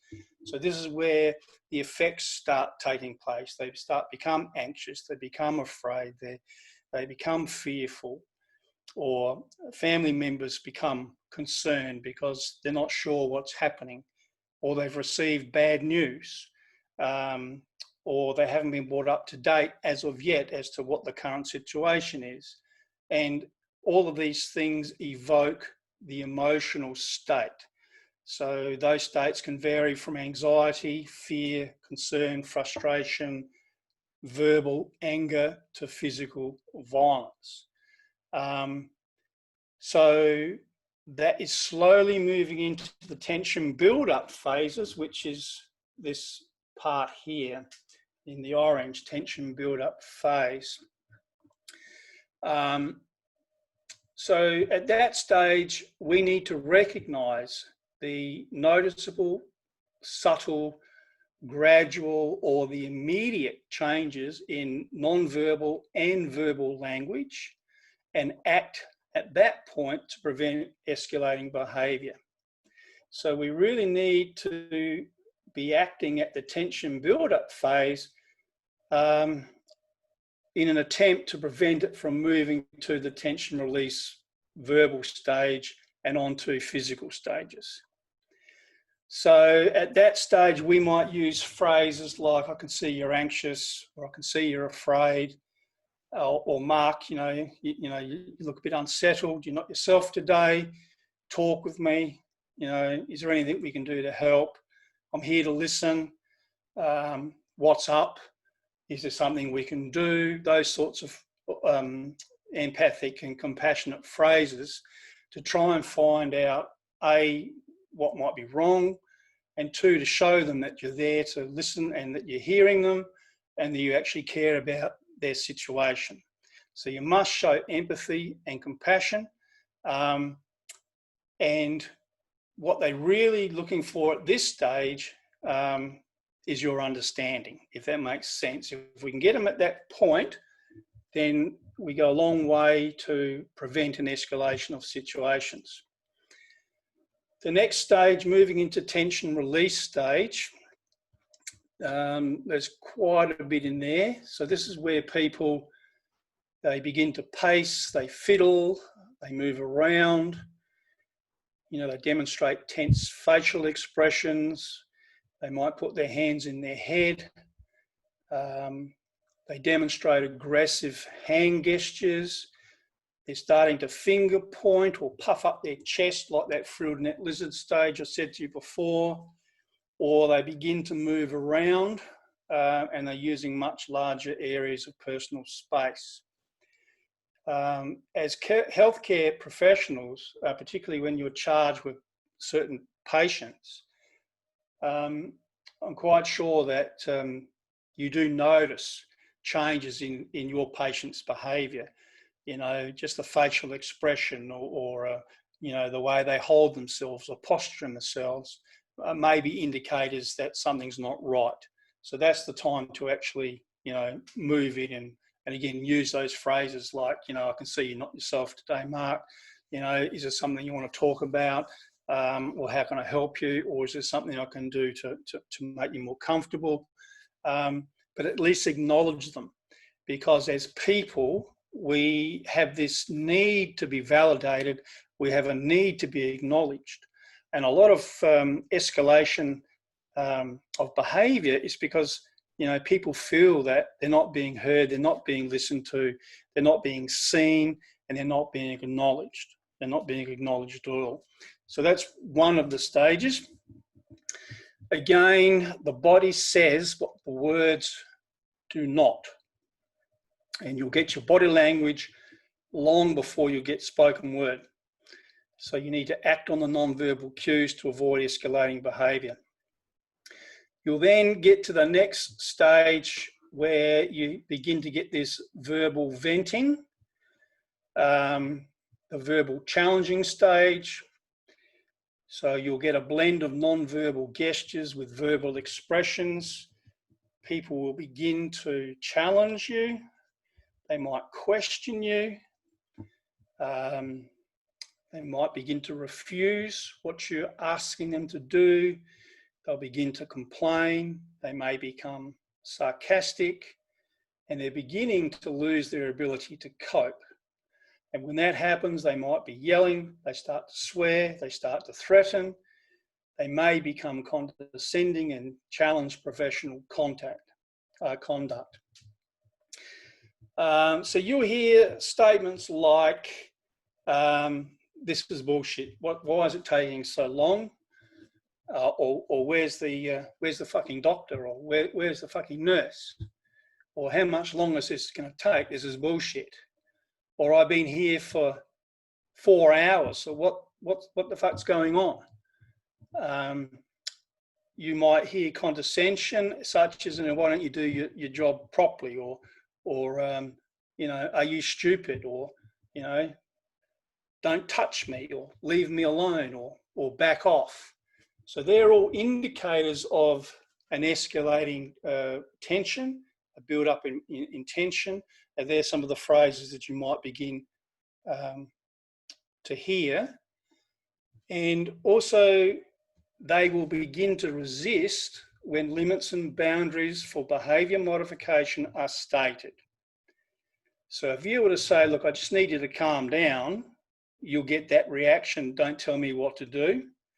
Or they might say something like, well, you calm down, or, you know, I don't have to do what you say. They'll use phrases like, says who? What for? You know, why should I? Make me. And, you know, fuck you, for example. It'll then move into the goading or the intimidation stage. So you'll begin to hear things like, if you touch me, I'll hit you. Or if you touch me, I'll scream, I'll sue you, I'll bite you, or I'll leave the hospital, and or I'll report you, or I'll call the police. But particularly people who are on, treatment orders. You'll quite often hear them say, look, if you touch me, or if you talk to me like that, or if you don't do what I need you to do now, I'm going to leave the hospital. So they intimidate. So strategies that we will use at this stage is number one is safety is your first priority. You need to be aware of the environment. You need to be aware of your personal distance, and also be aware of your escape routes should things escalate into the physical release stage. You need to be aware of how you raise your alarm, and given the fact that you're from different organisations, you'll have different processes and policy. Your procedures for raising the alarm and what your responses may be as far as policy, they'll all be slightly different. But you do need to acknowledge these people immediately and validate their feelings. For all of the statements that we use, our tool is you deflect and move, and you redirect and diffuse and disarm all verbal abuse or threats and intimidation. The other tool that we would use is sometimes we don't respond to any of the comments made at all. We just don't go there. So if somebody said to me or you, I don't know, that fucking hurt, you're a bitch, why don't you do your fucking job properly? Rather than, excuse me, you just need to settle down, which is fighting language. I might not even respond to that, and I might say immediately, okay, well, thank you for sharing that with me. Is there something we can do to make this easier for you, or something like that? Gradually moving them towards where we need to go. So we've got to make the problem central, and don't take the bait, and don't fight back. And again, that's the hardest thing to do, because it's that natural, instinctive, reactive response that's inbuilt in all of us, which gives us the tendency to sort of, maybe resist a little bit. And that's where it all begins to fall down. So looking at some of the phrases that you might use at this tension release verbal stage, you might use, you only need to develop maybe half a dozen of redirection diffusion phrases. You don't need a whole dictionary of phrases. You need to be comfortable with what works for you, because you're not going to use phrases that you're not comfortable with. So depending on the context, depending on the level of aggression, whether it's physical or whether it's verbal, really depends on what your responses are. But to redirect, disarm, diffuse, you might use things, look, I can see you're anxious. I can see you're afraid. I can see you're unsettled. I can see you're not yourself. What's up? Is there anything I can do? I'm here to listen. Are you okay? So if somebody called you a bitch, you might say, well, are you okay? I can see you're not yourself, rather than don't call me a bitch. Depending on contents, you might say, I agree with you. This is a difficult situation for us all. And at the moment with the coronavirus, everybody's under pressure. Tensions are high, logic's low, feelings are quite emotional. And you might have somebody yelling at you saying, look, I've been here for 4 hours waiting and nobody's talking to me, rather than respond with, okay, look, we're busy, which is all about you, rather than with, we're busy and look, you're not the only one here, you just have to wait your turn. You might just simply say, hey, I agree with you. Yes, this is a difficult situation for everybody. This is a terrible situation, so how can we help? Or talk with me, or tell me more, or what can I do to help you with this situation right now? Or it may be, look, I agree. Nobody should have to wait for 4 hours. But but you might not be aware of, we've got life-threatening cases at the moment. I'll go and talk to triage. I'll see where we're at and I'll come back to you. So you really need to engage their thinking of the brain, because when you ask logical questions, it engages their prefrontal cortex at a time when they might be using the amygdala. It makes them think and construct rational language, and it takes just a little bit of heat out of the initial attack. So you've got to use 2 or more statements and be prepared to gradually reduce the tension, or it can sound a little bit condescending depending on your tone. And you'll need to use other tools such as reframing to clarify, to empathise, show compassion, and be willing to set boundaries for behaviour modification where verbal language is not working, but that comes at a later stage. So what I might do, we've only got a little bit of time left, but maybe it might be a good exercise if we can just get a couple of examples. If I was to say something profane to you now, like, you are a useless carer, why don't you do your job properly, for fuck's sake? Now think about the statement. Now just redirect it. I need everyone just to write a quick response to that. How might you reframe and redirect, diffuse and disarm my tactless statement towards you? It's at you, it's not to you. Depersonalize it. So can I give you just a minute and let's come up with how you would redirect and diffuse that statement. Remember, treat it like a rock. So, Monica, when you've got a few examples, you might share those examples. Yeah, sure. So, Mark, you seem upset. What can I do to help? Can you repeat the statement, please? Okay, hold on that one. Can you repeat the statement, please? Now, if that was because you needed time to think about a response, fair enough, I could repeat the statement. But if that's your response, that would just make me really angry, because it showed me you're not listening to me, you're not hearing me. The mere fact that you're asking me to repeat what I just said would really annoy them. Does that make sense to everybody? You've got to demonstrate that you're listening and you're hearing.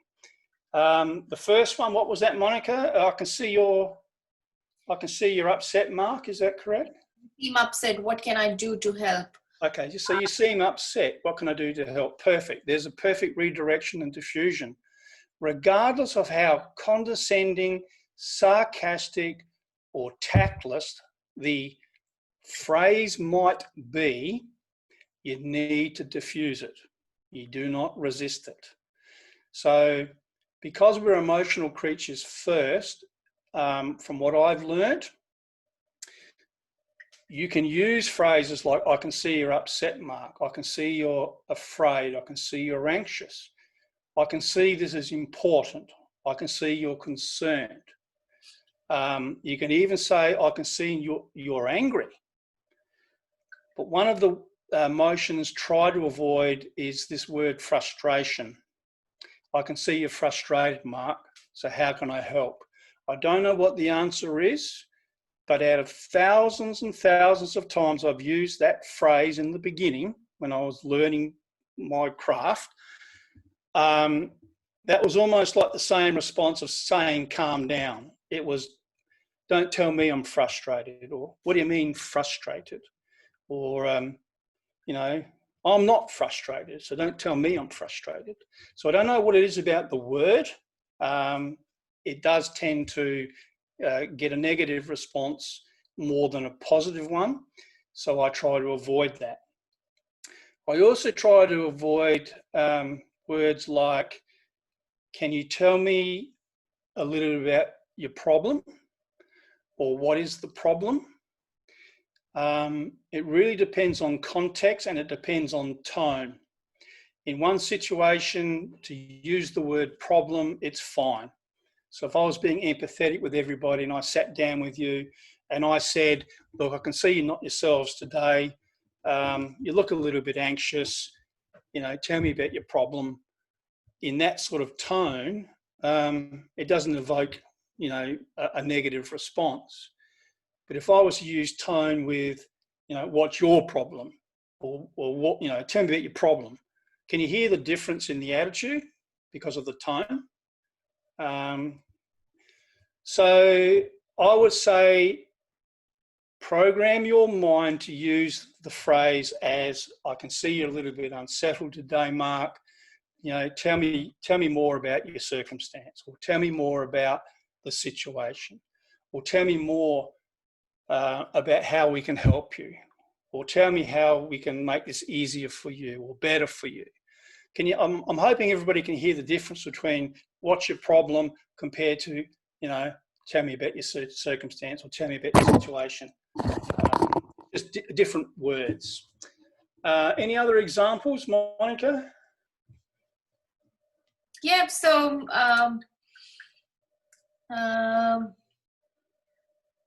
it sounds like you are not happy. How can we help you better? What's happened today? Yep. You are not yourself today. I can see you are anxious. Talk to me. I can help you as much as I can. Yep. Okay, beautiful. They're all good examples of redirecting, diffusing, and disarming aggressive statements. So I'm hoping you can see the difference between that compared to, look, if you're going to talk to me like that, I can't help you today. Or, please don't insult my intelligence if you need my help. Or I don't appreciate being spoken down to.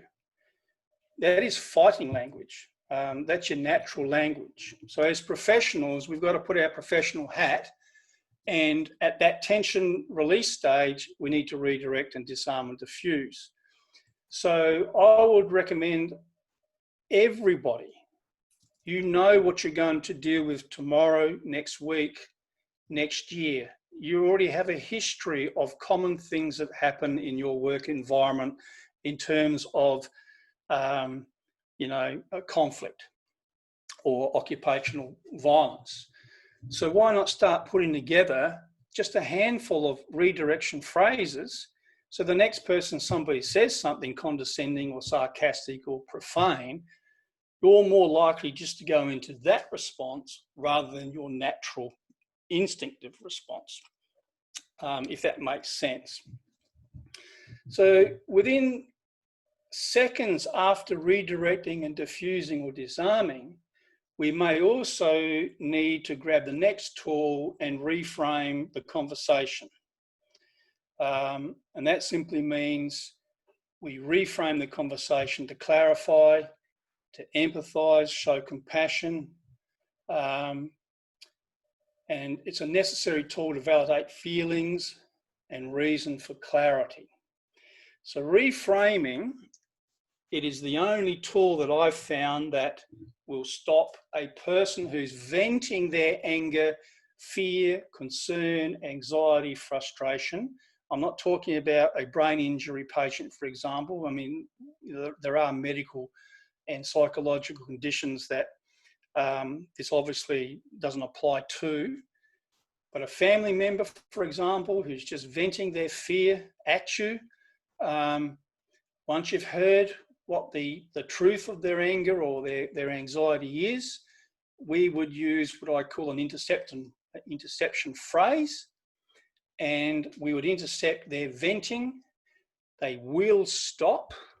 99.9% of times they will stop. I'm just going by thousands and thousands of times I've used this in very aggressive situations. They will stop and they will listen to what you've got to say.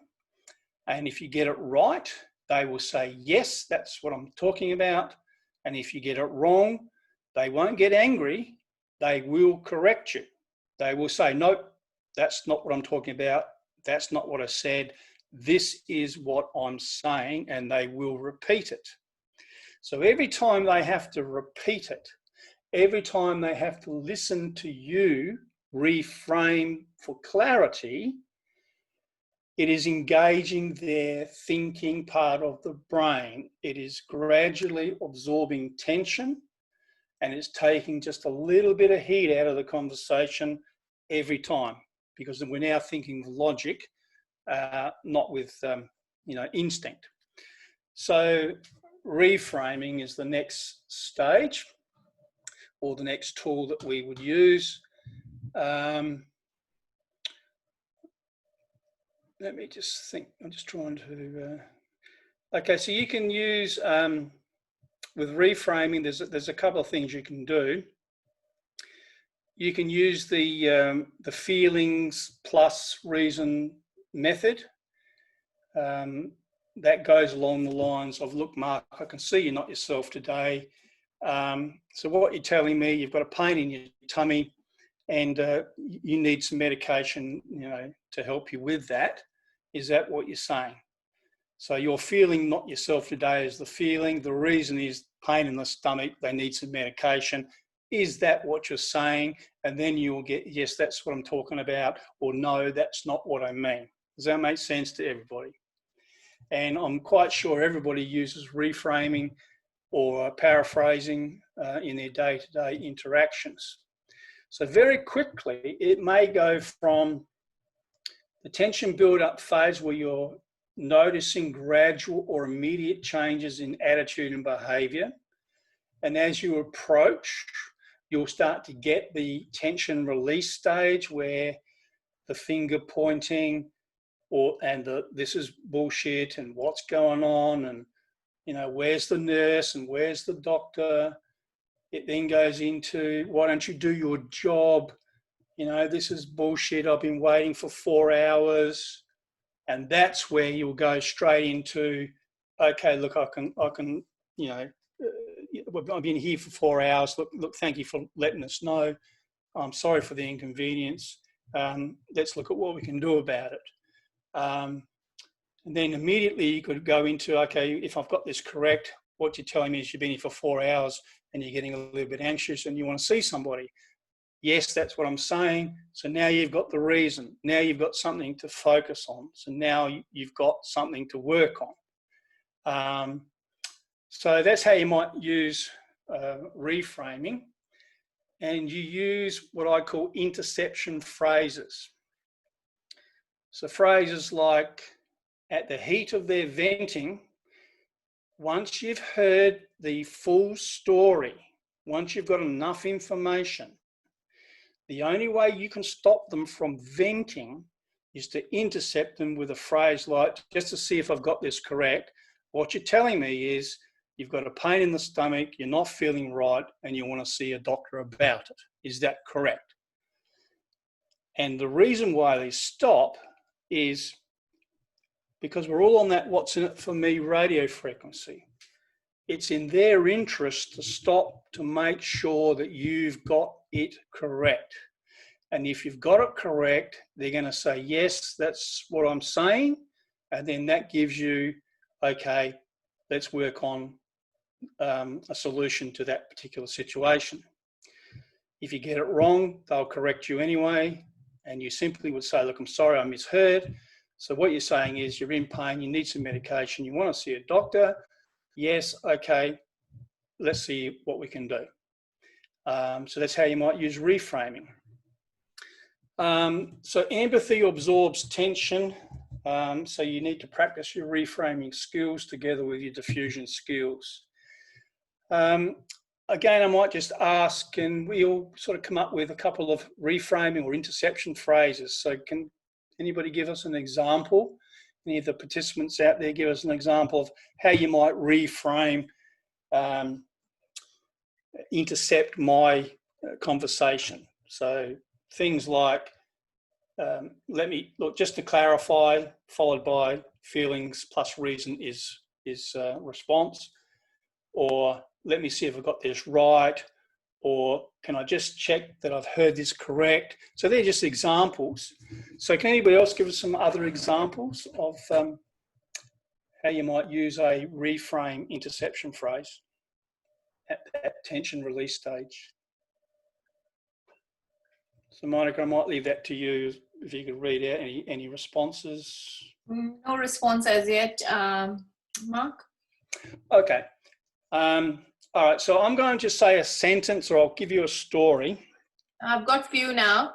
They're coming through. Okay, so could you share those with us, Monica? So if I understand you correctly, yep.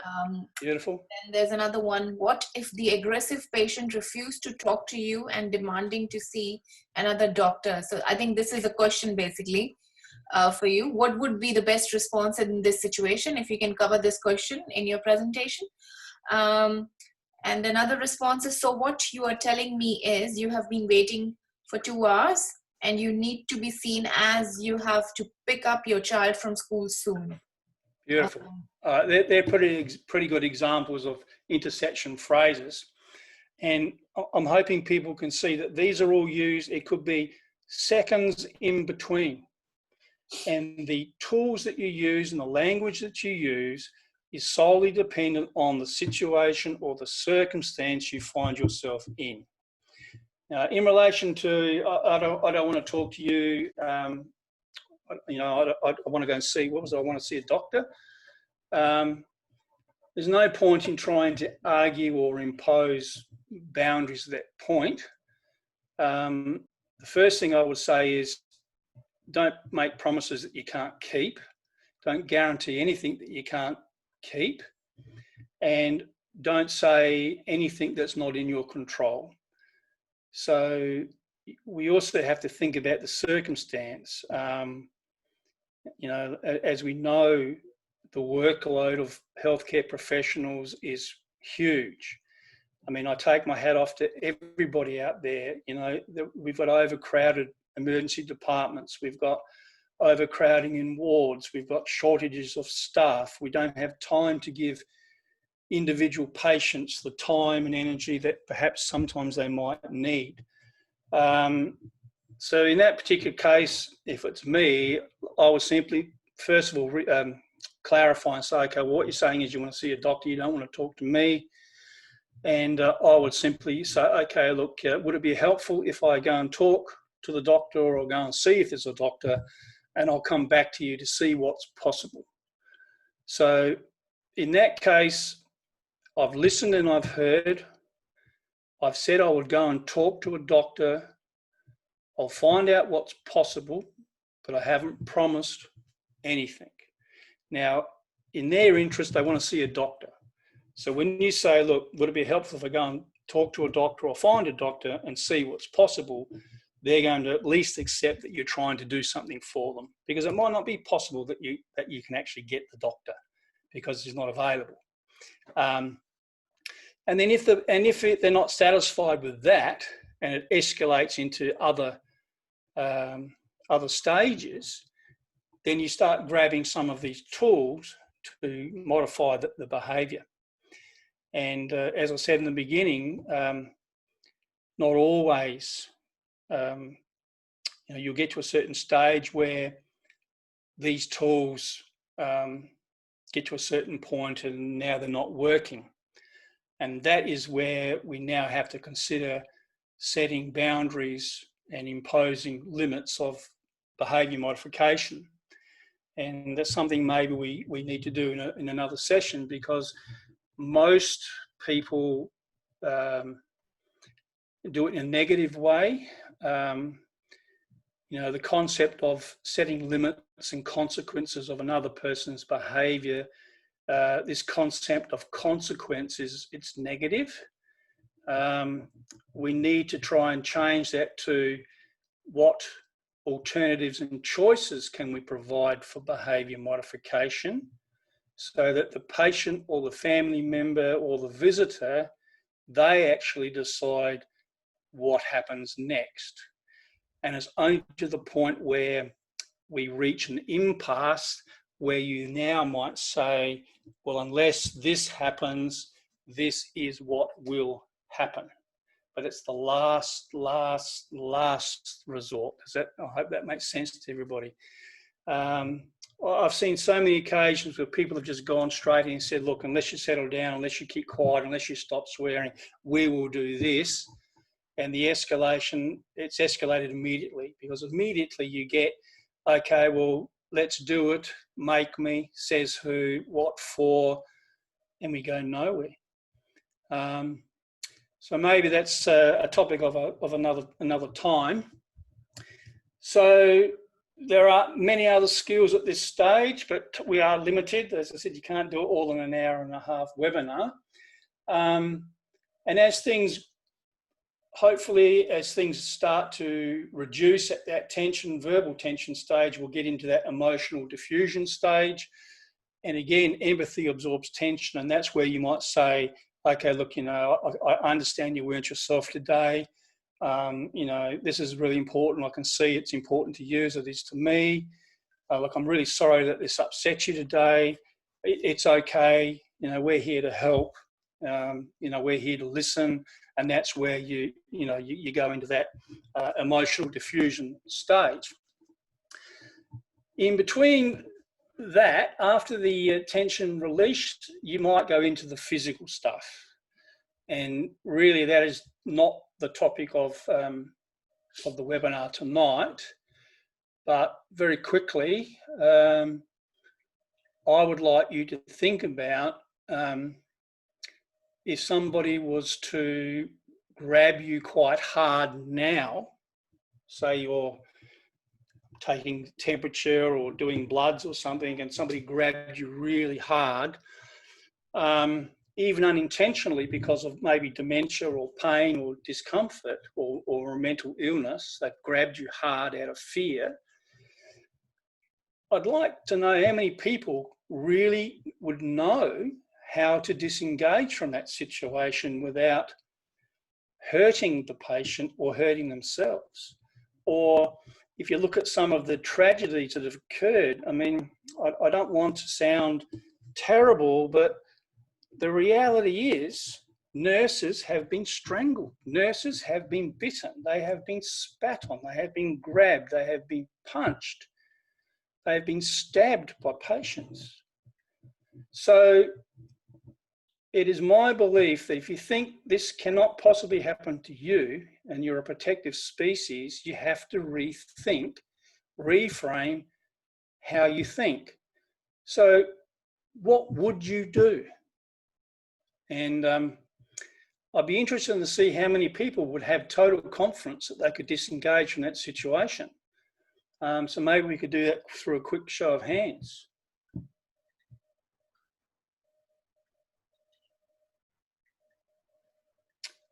Okay, so we've got a few there. That's good. Okay, so the ones that are putting up your hands, please, if you attend our face-to-face sessions and we go through our physical risk disengagement skills, I would love for you to come forward, and I will gently grab you, or I'll use you as my guinea pigs, and I'd be interested to see just what you can do. So that would be interesting. But there wasn't many that put their hands up, so that sort of indicates to me that perhaps you're not sure as to how you might disengage from that. And we can provide you some non-harmful, very quick and effective disengagement skills to disengage from that sort of situation. But the biggest thing is, if you're in doubt, if you feel uneasy, you don't feel safe, you should be disengaging, removing yourself from that situation. Consider removing others in the close proximity to that particular individual, calling for your assistance, whether it's a co-black team or security or other colleagues, but keep yourself safe. That's the most important thing. And physical again, in a hospital or a medical situation, it's completely different to how you might do these in security or law enforcement, for example. Everything must be non-harmful to both parties. At the physical stage, you've got low-level physical release. Somebody's just grabbed your arm or your wrist because they're a little bit afraid. That will then move to the middle level where somebody's holding a little bit harder. And then you've got the high-level physical release stage where somebody's actually grabbing, biting, choking, strangling, pushing, kicking. And it's in those cases where you need to immediately disengage, call for assistance, create distance and barriers where possible, remove yourself and others to predetermined safe places. Consider, depending on where you're working, chemical or physical restraint as a last option, and that depends on your work environment.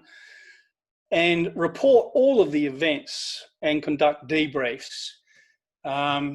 Because again, hospitals and healthcare sector organisations, they cannot mitigate risks and put in workplace procedures and provide training if they don't know the true situation of the events that are actually occurring.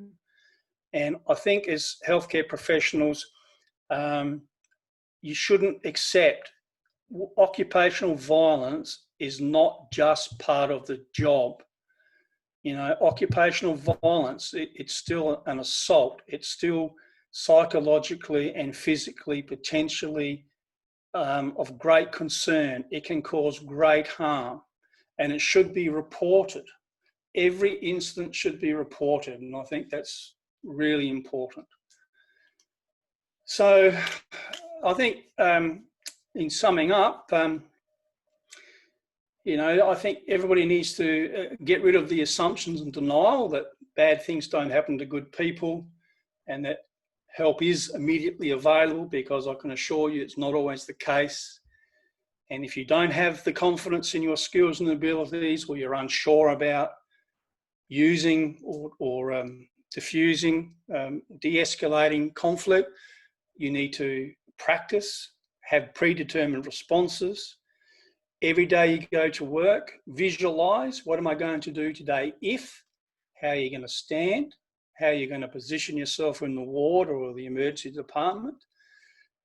What distance control you're going to think about? Where are your escape routes? So where are you standing? Are you recognising, practicing, looking for the non-verbal cues and the changes in behaviour? And then recognise all of the different stages, all of the different words and the language and the non-verbal cues that we projected, and actually apply these skills. And if you can do that, I guarantee you will get far better results in terms of resolution, or at least getting to some sort of cooperation or compliance, than if you use instinctive, reactive, learned behavioural responses. So I might open it up to you, Monica, now, if there's any questions or anything else we can do now in the time frame we've got. Yes, if anyone has any questions which they would like Mark to answer, please send them to chat or just unmute yourself and you can talk then.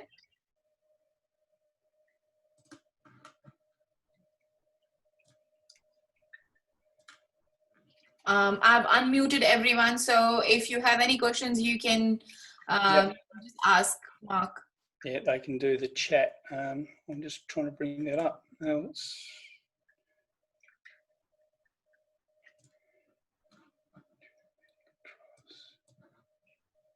Looks like no question, Mark. So most of them have started leaving.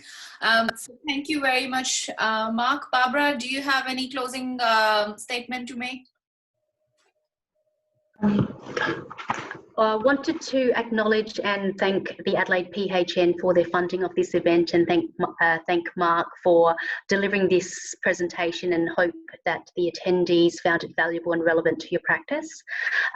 We appreciate that we are over time, but would appreciate if you could remain online just for a few more minutes to complete the evaluation form, which will be, the link will be on the next screen, as it is extremely important for us to receive your feedback to ensure that quality events are delivered in the future. And thank you. Thank you, Barbara. And I would like to acknowledge SAPMEA as well for their support and helping us out in organizing. It's an event which is organized in partnership with SAPMEA and funded by APHN. So thank you both. Mark, there are a few questions coming now. So would you like to respond? One of the questions is, what about dealing with drug shopping patients who behave in an angry way? Okay. Again, it depends on the context, and the same principles apply. I mean, if they're drunk and angry and aggressive as a result of intoxication, you would still use the same skills. Any phrases or statements they might use, you would still redirect, disarm and diffuse any derogatory or profane comments that they might make. You know, you would still reframe what they've said to you back to them to clarify and to validate that you've heard and listened to them. And depending on their resistance to what you may need them to do, that is one situation where you might have to set limits and you know, boundaries for behaviour modification up front. So you may have to say something along the lines of, look, you know, your options are right now that, you know, you can continue to talk with me and you know, we'll come to a resolution, or if you're not prepared to do that, you'll have to leave now and we may have to call the police. So it's up to you. What would you like us to do? Talk about it or call the police? There's one example. But it's very difficult if you're not in that situation. All I can say is, having dealt with thousands of drunk people, circumstances are all different, and you will know through practice what to do and what to say. But there will be a time when you've got to set boundaries of, this is what will happen unless you comply. So, thank you, Mark. Any more questions, anyone? All right. Thank you so much, Mark. And thank you everyone for joining us. Just keep an eye on our education snapshot. So we'll be offering more sessions, webinar sessions in coming months. So just keep an eye on our education snapshot. Thank you once again. Thanks, Mark. No worries, Monica. Thank you. I think that went really well. Yes, it was great. Thank you so much. My first one. Everybody, good night. All right. Thank you. Thanks, Mark. Bye.